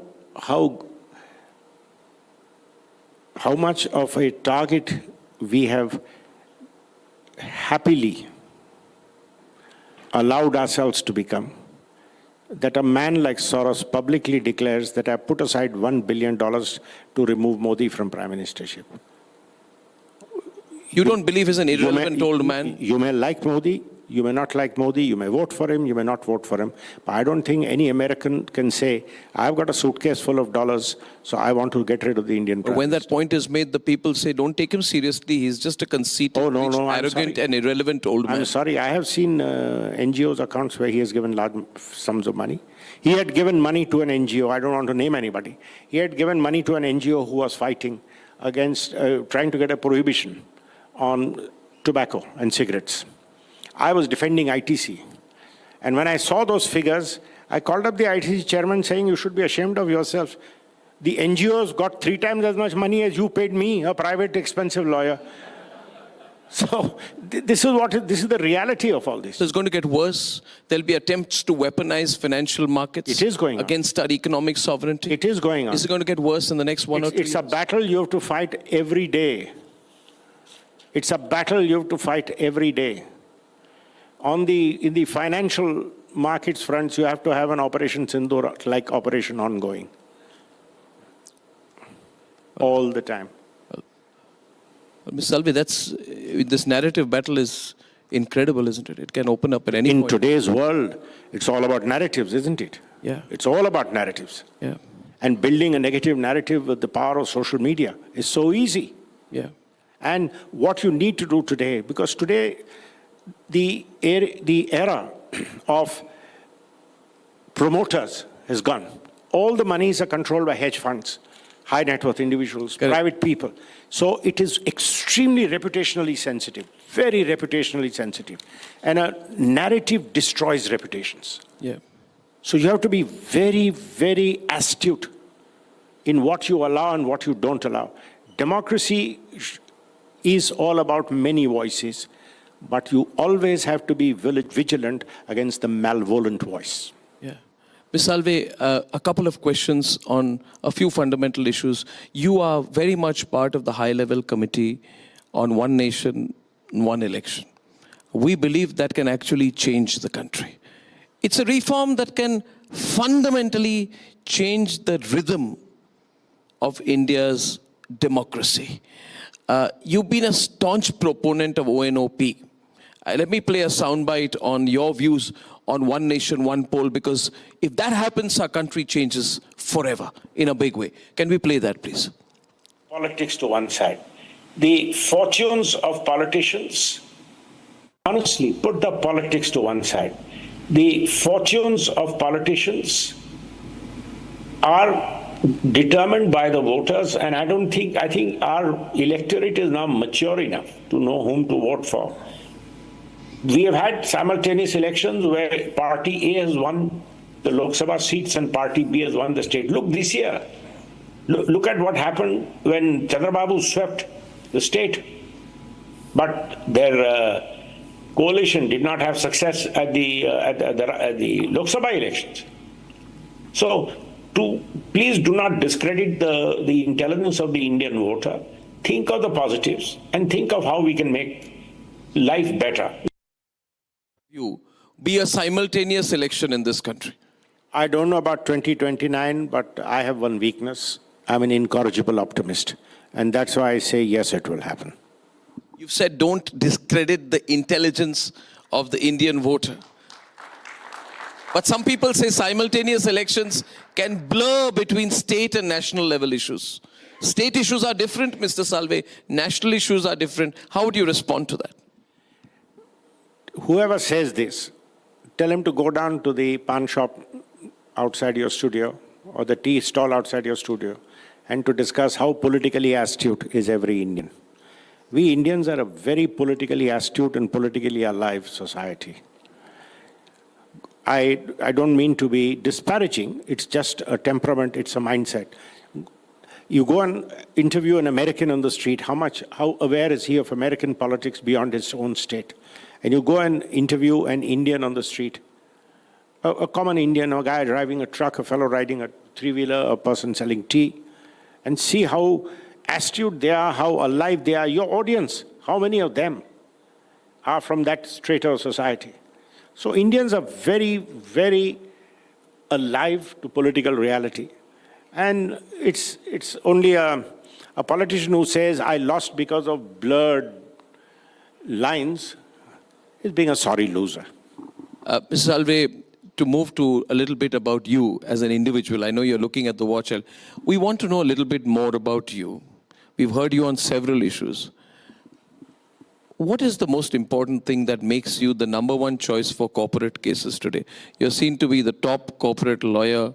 All the big corporates line up and are in line outside you, whether it be the biggest legal challenge against the government of India on the imposition of retrospective taxes in Vodafone. That has become a landmark arbitration in the Supreme Court. You represented Tata Sons during the legal battle with the Mistry family over Cyrus Mistry's removal as chairman, where you passionately argued NCLAT has no power to overrule the shareholders' right to appoint the chairman.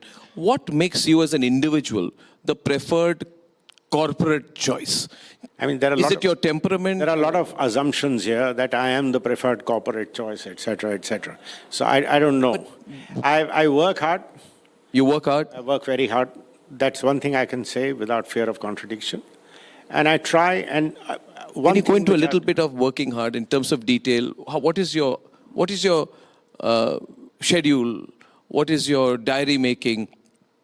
What is the way in which you work? No, unlike, all of us have our own style of working. For me, I always remember what my guru, Mr. Palkhivala, said. Yep.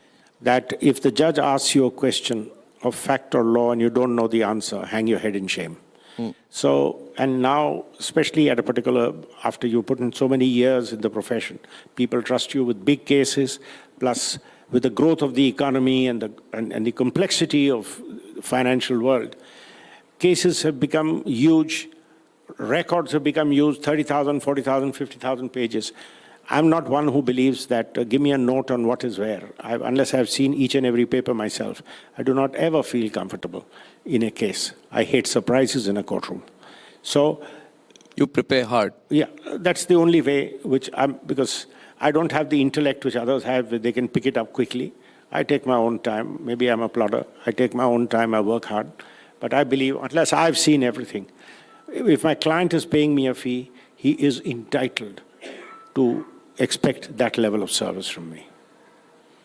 What about country on the one side, corporate on the other? You've been very critical of the government every time you felt we were lagging behind in comparison to the world due to our legal limitations. Vodafone case, sir, during which you highlighted that how retrospective law was, quote unquote, a first in its scope, potentially, quote, raising India's image as a stable investment destination.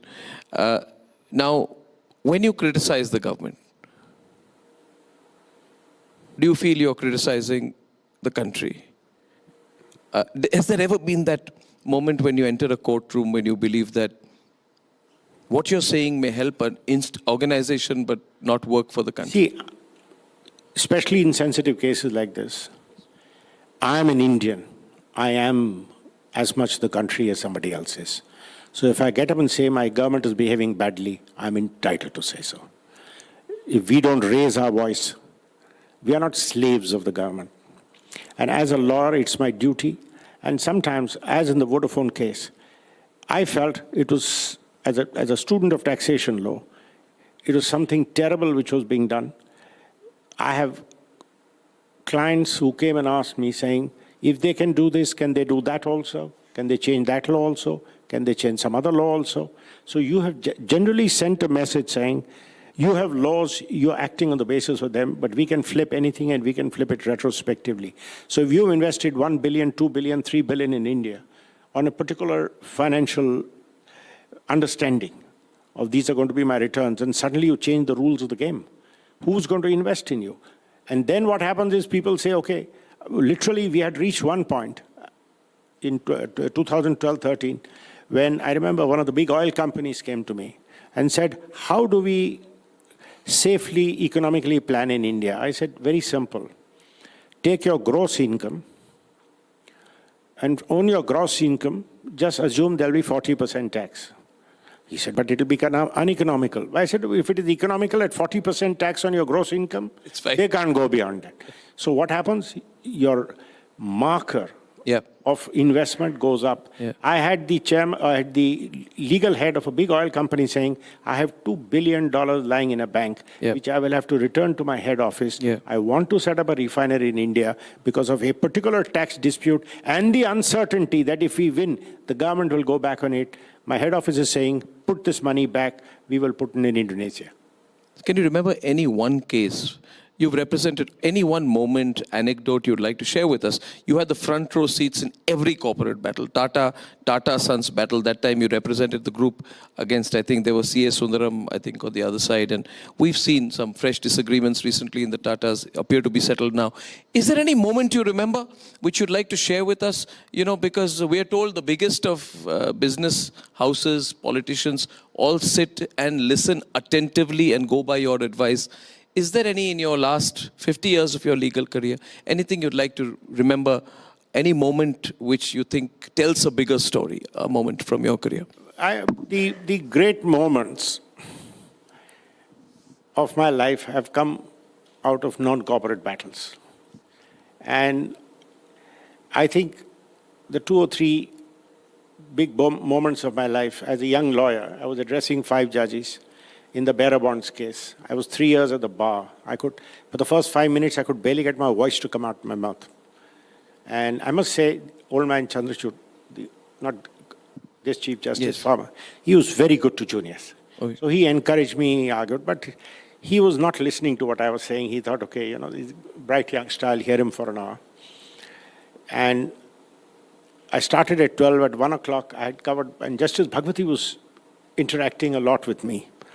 And Justice Gupta was interacting a lot with me. And at 1 o'clock he said, all right, Mr. Salve, your 1 hour is up. I said, well, I have a few more things to say. And Justice Bhagwati and Gupta both turned on him and said, you've heard Mr. Garg basically abuse the Supreme Court for 2 days without making a single point. This youngster is doing so well, and you're showing him the clock? Sorry, no. And he said, oh, I'm so sorry, I'm so sorry. Take your time, Mr. Salve. That was such a beautiful moment for me as a youngster in court. So, you know, these are moments you never, ever forget.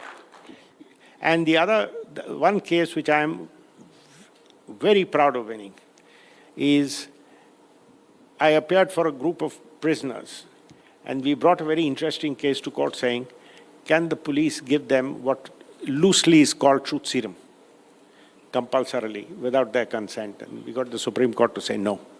So, you know, these are cases where you don't get a fee, you don't care. It's important questions of law get decided. Important constitutional principles get decided. Freedom of press cases, where we have fought for the media and got important judgment. Absolutely. Like I appeared for that comedy channel, you know, who ran something which was offensive, and the judges took great umbrage. And I said, look, learn to laugh. He said, but what's your freedom of... I said, I define freedom of speech as my right to irritate you. That's freedom of speech. As my right to say things which you don't want to hear. So, what is freedom of speech? Not saying nice things about you, not platitudes about you. Freedom of speech is my right to poke fun at society. Freedom of speech is my right to mock all idols, as long as I do it in language which is temperate and decent. So, please understand what freedom of speech is. You know, cases like this, which you get to fight, those are fun. How do you decide which cases to fight for gratis? It has to be something which you feel is worth a fight. Like Colonel Purohit's case, I fought. Colonel Purohit's case. Why did you fight Colonel Purohit's case? Because I realized what was being done to him was very, very unfair. He was in the crossfire of a political battle. And I'm very happy I appeared for him, I got him bail, and I'm so happy he has been acquitted. Should there be a law on malicious prosecution strongly implemented in this country? Because we are all victims of it. You know, you file a case against a common man, the common man gets harassed, family gets hounded, jailed, blah, blah, blah. I'm not talking only about myself, so, but I'm saying that these are cases where the foundational principles of justice get questioned. There's too much of it. You know what we need? Way back in 87 or 88, Justice Hugo Black, one of the most famous judges of the US Supreme Court, great champion of rights. He had come to India. And I remember I was in the audience, I was very young that time, and Fali Nariman and all saying, oh, our Supreme Court has said this about fundamental rights and that about fundamental rights. He said something very interesting. He says, don't give me all this high-flying jurisprudence. Do you have a Civil Rights Act? You must create a Civil Rights Act. If a citizen is wrongly arrested, there must be a statute under which he gets money, compensation, under which he can get the person who arrested him sent to jail. If a citizen is discriminated, there must be a simple law by which he can go to a magistrate's court and get relief. Right. You need a Civil Rights Act. All these high-fairy notions of constitutional jurisprudence, right to life, and it's all very good in stratosphere. But on the ground, where is your Civil Rights Act? We still don't have one. That's so well said, sir. So well said. Every word of yours is going to be quoted in the legal fraternity and outside. I can tell you, every word of this conversation is going to be watched. So you are now King's Counsel. The title of a King's Counsel is a very prestigious appointment for senior lawyers in England and Wales. And I think you were one of the world's first leading arbitration counsels to be appointed as King's Counsel in 2020. But the nation wants to know why Harish Salve lives the life of a hermit in the United Kingdom? I don't. Flying in and out? Why hermit? Who says I live like a hermit? Life, I mean, just because one takes the underground train doesn't make you a hermit. So, but you're in London. Aren't Nirav Modi and Vijay Mallya and Lalit Modi dead scared of you, saying that he's too close to us? Well, that's their problem. I don't have sleepless nights. They do. It's good. So you saw that clip of Rhythm. You saw that clip of Rhythm. Yeah, She would have made a fine lawyer. She's a good lawyer. Absolutely. We've stolen away from practice. Can I play that clip, which you can see? I thought you were thoroughly enjoying that clip out there when you played it. Why did you rush out of India? Mr. Mallya, why are the questions bothering you when I'm not getting a single answer? Just answer one question, sir. Persistently, we're asking you only one question. Mr. Mallya, why did you escape in 2015? Why did you walk out? Why did you rush out of India? Mr. Mallya, why are the questions bothering you when I'm not getting a single answer? Just answer one question, sir. Persistently, we're asking you only one question. Mr. Mallya, why did you escape in 2015? You know why he ran? Did you walk out? Why did you rush out of India? Because of your boss. One second. There's an inside story moment going on. Because of you. Who ran because of us? Yeah. You are the one who started Mallya Gate in the evening.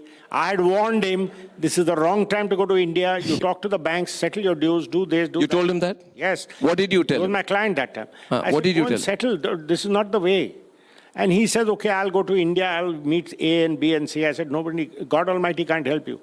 And I told him, this is Modi Sarkar, you know, they don't do favors.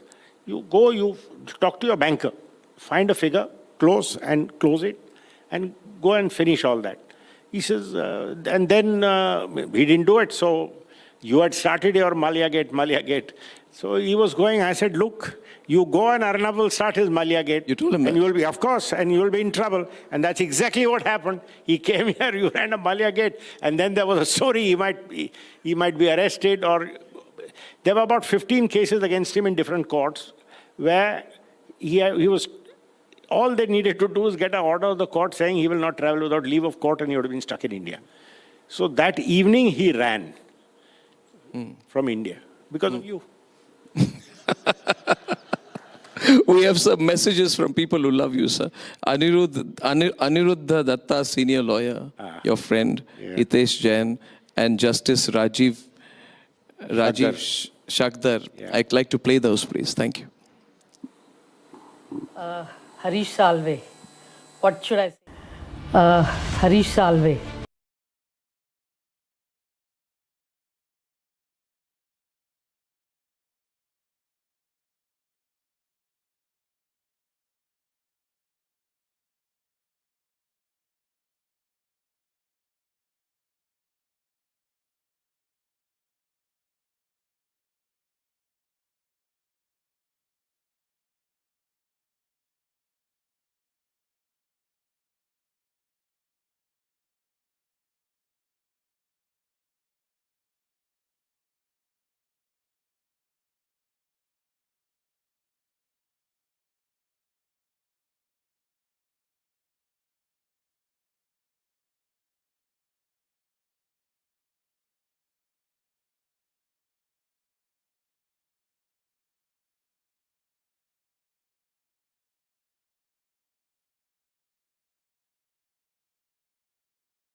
Is Mr. Harish Salve, a man who has a gift of gab, whose eloquence basically adorned the walls of the court.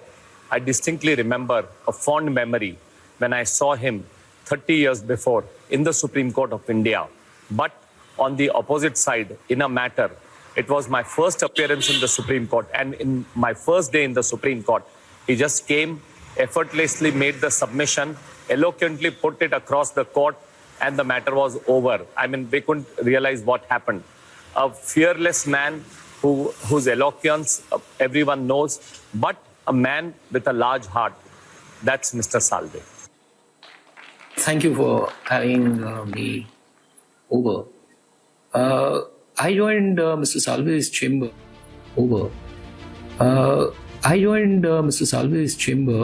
somewhere in 1988-89, when I was myself wet around the ears and had just about got out of law school. As a matter of fact, I was recommended by his senior, Mr. Sorabji.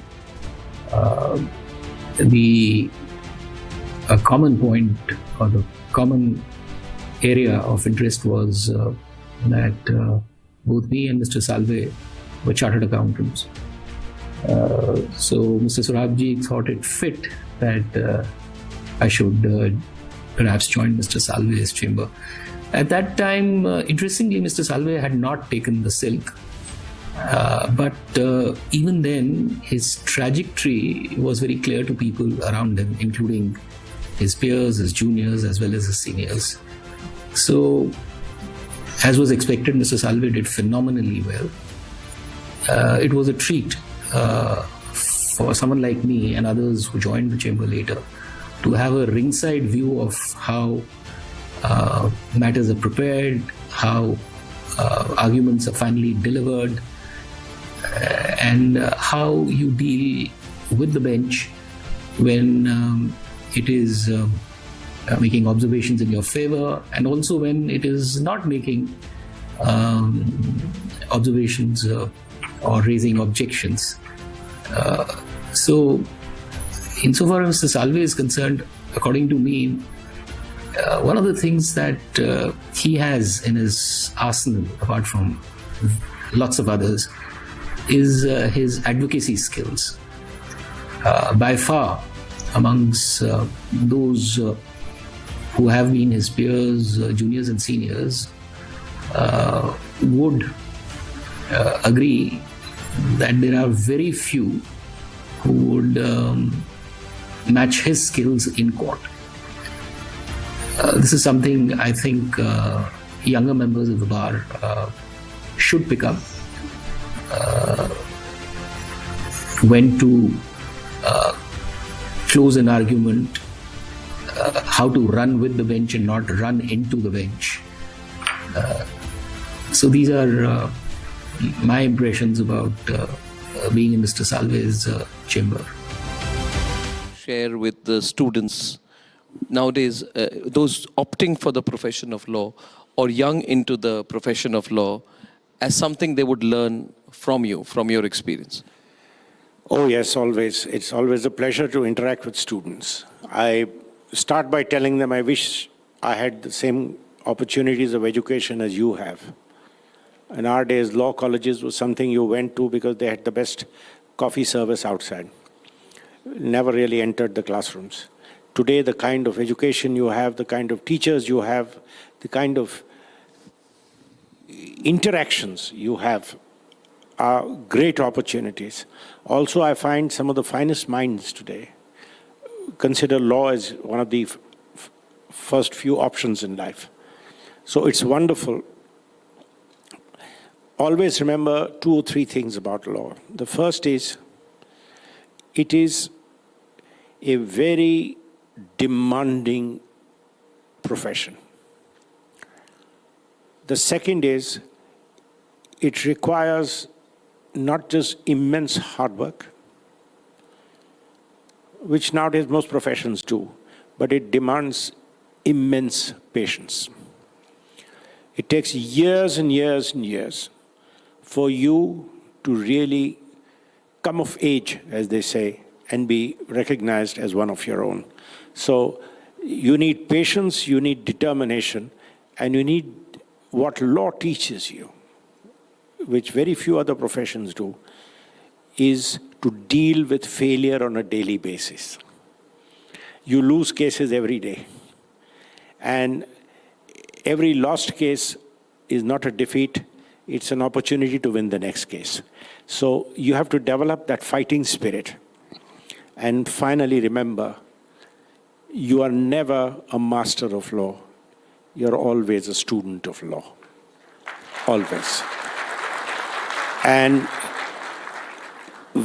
if those of you who want to become advocates, always remember there are two secrets in advocacy. You've heard about people saying, I'm a good advocate.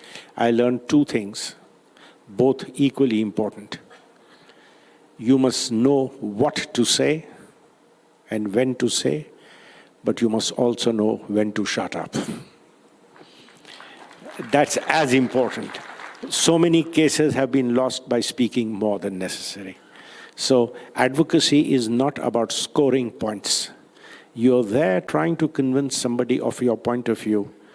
It is not a peroration. Make your point as simply as you can. What I learned from Mr. Palkhivala is you should place your point very simply so that the judge must feel, but of course he's right. That's the secret of advocacy. Demystifying, simplifying, not high words, not big words, not eloquence, simple, short sentences to the point, behind which will be hours and hours and hours of hard work. That's what law is all about. And so you're perhaps finest global ambassador for the country, and your nationalism shines through. What is your aspiration, sir? Now you have such stature in India, abroad, such personal credibility, and the bar and bench or both listen to you with admiration. What is your one aspiration, sir, which you would like to dedicate your life? I'm very happy in the last 10 years, and this is not a political statement. Sir. I'm very happy that I have a government I can be proud of. It's not that everything they do is right, but whatever they do, their motive is never in doubt. For them also, it is nation first. It is not that there is nothing to criticize, but it is that we are all marching in the same step. So that's now for me a goal. And for me, my ambition now in the last decade plus of working life, which I have, is how can I leave, or what can I do to make India a better place for my two grandsons? That's wonderful, sir. Last personal thing which I wanted to ask you, because the conversation is drawing to a close. You told me you were really, really, really working hard. You know, we had your colleagues, your family, all who are here, who said you took in the flight yesterday, you slept 5 hours, you were up and about, you did briefings, you already worked quite a lot, did half a day before you came here. A little bit I want to also know, because you are an inspiration to people and a legend. Nobody can be a legend without a certain attitude to life. From your habits, discipline, the fact that you're working so hard at this stage when you may choose not to. Something you want to share with the audience? We always ask our legends that question. No, very early in life, my guru lit a fire in me, a passion for excellence. A passion for excellence is not a passion for money. It's not a passion for prosperity. As I was always taught, prosperity should only be a byproduct of excellence. It should never become an aim in life. And passion for excellence is a very tough taskmaster. When you want every time to come back and say, I was the best, you have to work very hard. And when you tell your body that look, I cannot compromise on this. Yeah. I'm lucky my body cooperates. So I don't, as I always say, nobody died of hard work. Yeah. I know of a lot of people who died of indolence and indulgence. So that's what drives me. Well, you know, we've just been listening, and interesting observation from my side. Through the last, how long have we been talking? Hour and a half. Time has flown. the pin drop silence with which every word is being savored by the audience is a great compliment to Mr. Salve, I think, and to our respect we have for you. Thank you. And I think, if I can safely say this, that your greatest service/services to the country and what your contribution to the country is going to be is yet to come, Mr. Salve. I have this feeling today that you're going to do something spectacular for the country, and you're going to make the country even more proud of you than you have already so far, sir. Well, if that does happen, all I will say is thank you, God. Thank you, sir. Thank you, sir. I think we can have a huge round of applause for this man. We are truly very, very honored, sir. Very honored. You are an incredible individual, and we all absolutely adore you, and we love you. Rhythm can do the closing honors, but on behalf of everyone, please don't move at all. And Mr. Salve, may I shake your hand? And can you give me a nice warm Salve hug once again? Thank you, sir. Thank you so much.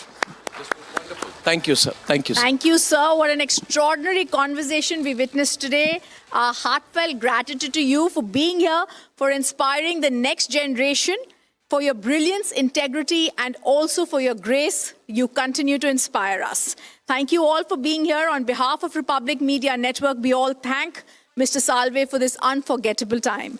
This was Legends, presented by Radico Spirit of Excellence, co-powered by Reliance Digital, Personalizing Technologies, and Raven Group, Jode Zindagi Ketar, with education partner Parul University, Vadodara, Gujarat. We'll see you again with another extraordinary life, another timeless story, and another legend. Thank you.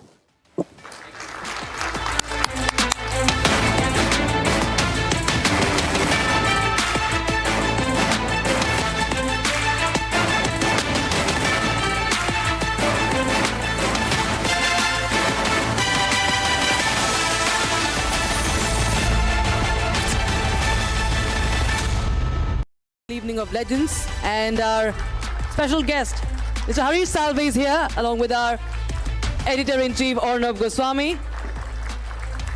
The conversation we've been waiting for, and I thank Legends, presented by Radico Spirit of Excellence, co-powered by Reliance Digital, Personalizing Technologies, Raven Group, Jode Zindagi Ketar, education partner, Parul University, Vadodara, Gujarat. And viewers, Legends today is going to witness a very, very special episode. It's more than just a series. It's a tribute to greatness, a platform that honors extraordinary individuals and their journeys, how they've redefined their own field and inspired generations. And over the past editions, this very stage has celebrated the icons, the legends, from Leander Pace to Ustad Amjad Ali Khan, and Uday Kotak ji to Asha Bhosle ji, and most recently, Hari Haran. And each joint has left behind a story of passion, purpose, and timeless excellence. And today, that tradition, ladies and gentlemen, continues. Before we begin this celebration of an extraordinary legal mind, let's take a moment to honor the vision and the network that makes Legends possible, a stage for the timeless voices and their unforgettable journeys. India is now the fourth and soon to be the third largest economy in the world. When I first visited the US as a Prime Minister, India was the 10th largest economy in the world. Today, India is the 5th largest economy. India will be the 3rd largest economy soon.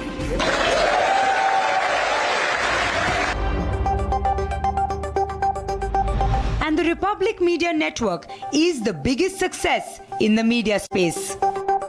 We have grown from 10 million to over 450 million in reach in just 8 years. थोड़े समय में ही इस Republic media समूह ने जन सामान्य का विश्वास हासिल करने में जो कामयाबी हासिल की है, उसकी जितनी भी सराहना की जाए वह कम है। रिपब्लिक भारत मीडिया, अर्णव जी, पूरी टीम आप सबको बधाई देना चाहता हूँ। आप लोगों ने, आपकी मीडिया ग्रुप ने एक साख बनाई है, एक आपने विश्वसनीयता बनाई है। It's my joy, Arnab, you are bringing the much needed inspiration and information to people. And in such short time, Republic TV has done wonderfully well. In 2016, Arnab Goswami quit Times Now. The resignation of India's most watched newsman made headlines in India and across the world. In India, Arnab is a cult figure and top of the charts in popular culture. But despite that, not many gave him a chance when he launched Republic from a small co-sharing space, less than 500 square feet of space, in Mumbai in November 2016. We transformed an empty and deserted oil mill into a modern news studio in just 4 months. Hello, good morning, and welcome, my dear viewers of Republic. I don't know what the nation wants to know today, but today the game has just begun. And when Republic launched in May 2017, it shook the Indian media industry by defeating all media groups right from day one. Questions on ED, Rahul! Not going to answer any of your questions, all right? Mr. Charles, what lies ahead? Our style investigative, exposing truths that other networks fear to show. Republic became an immediate craze in India. लेकिन आपने भी तो उनसे बदतमीजी करी। बदतमीजी फिर वही बात बोल रहा है, दे देंगे दुम का नाच से गिर जाओगे यार, बहुत सारे फालतू कर रहे हो। Mr. Malia, barrack number 12 jail conditions are ready according to Team India. Is that not fine according to the jail conditions? Mr. Malia, are the questions bothering you? Mr. Malia, why are the questions bothering you when I'm not getting a single answer? Just answer one question, sir. In 2019, Republic stormed into the largest language market in India, Hindi. And within a year became the most popular news network with the motto and ideology of Rashtra Sarvopari, or Nation First.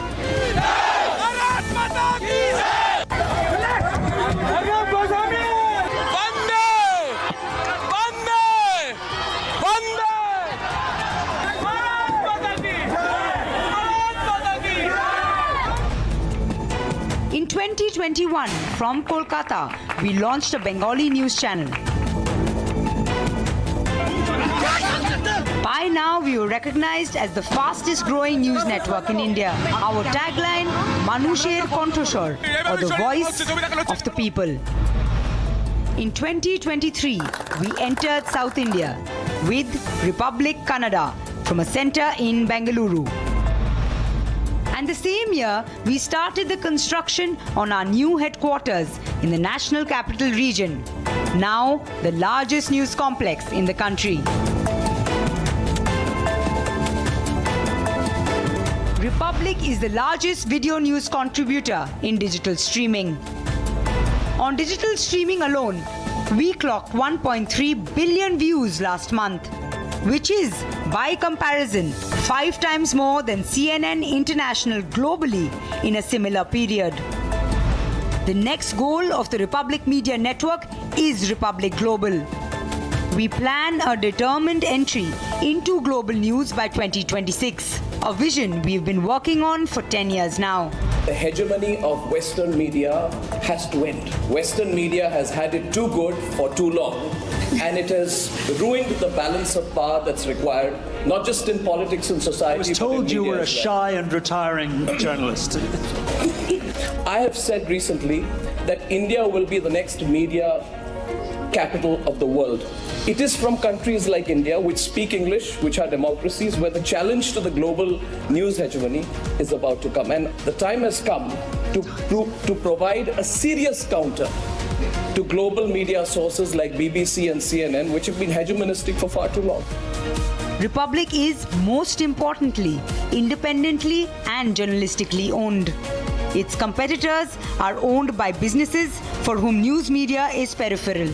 For us, it's a passion and the love of the people of India that keeps this network going and growing.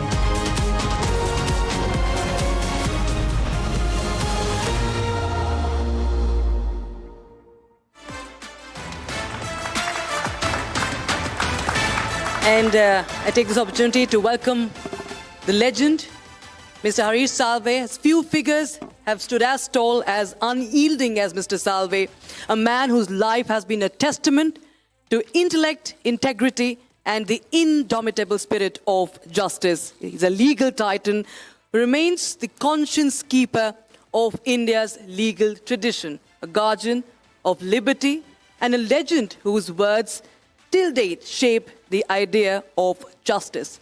Let's take a look at his journey. See any threat to the Constitution of India. Till Constitution of India lives in our hearts, nobody can kill it, not the politicians, not the judges. It is India which is spirited.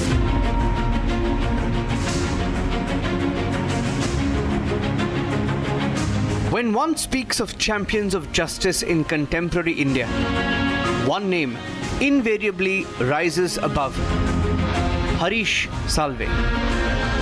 Nagpur is a good small town, at least when I grew up there.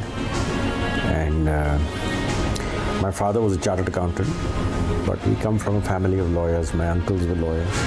Born in 1955 in Maharashtra, from a family rooted in law and public service, Salve's path was shaped by intellect and idealism. While doing chartered accountancy, I realized accountancy is very boring, and I enjoyed taxation thoroughly. And I sort of drifted towards tax, and then I realized if I have to do taxation, might as well do it as a lawyer. He studied commerce, became a chartered accountant, but the courtroom was his true calling. So we heard the name of Mr. Palkhivala from a very young age. And I remember meeting Mr. Palkhivala for the first time when I was 10 years old. He came to our house in Nagpur. My father had got him to Nagpur to argue some case. From assisting Palkhivala to arguing landmark cases, he walked every step of the path with rigor and purpose. In 78 December, when Mr. Palkhivala argued Minerva Mills, I was with Dachanji and Company that time. So I was assigned by Mr. Dachanji to assist Mr. Palkhivala. And what an opportunity that was. As Solicitor General, he spoke for the state before the Supreme Court. Later, he stood for causes, for corporations, for Republic itself. I am deeply grateful. All of us at the Republic Media Network are deeply grateful. You have given hours of time. We have bothered you at odd hours, and you have always been... The odd hours were for you. I'm 4.5 hours ahead. In every brief he held, the law came first. Even the justice is done on the facts of a case, somewhere a crack develops in the body of the law.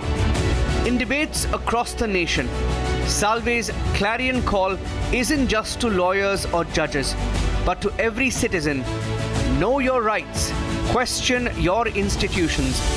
In moments of crisis in our judiciary, when trust is shaken, Salve has stepped forward not just as an advocate, but as a sentinel of faith in the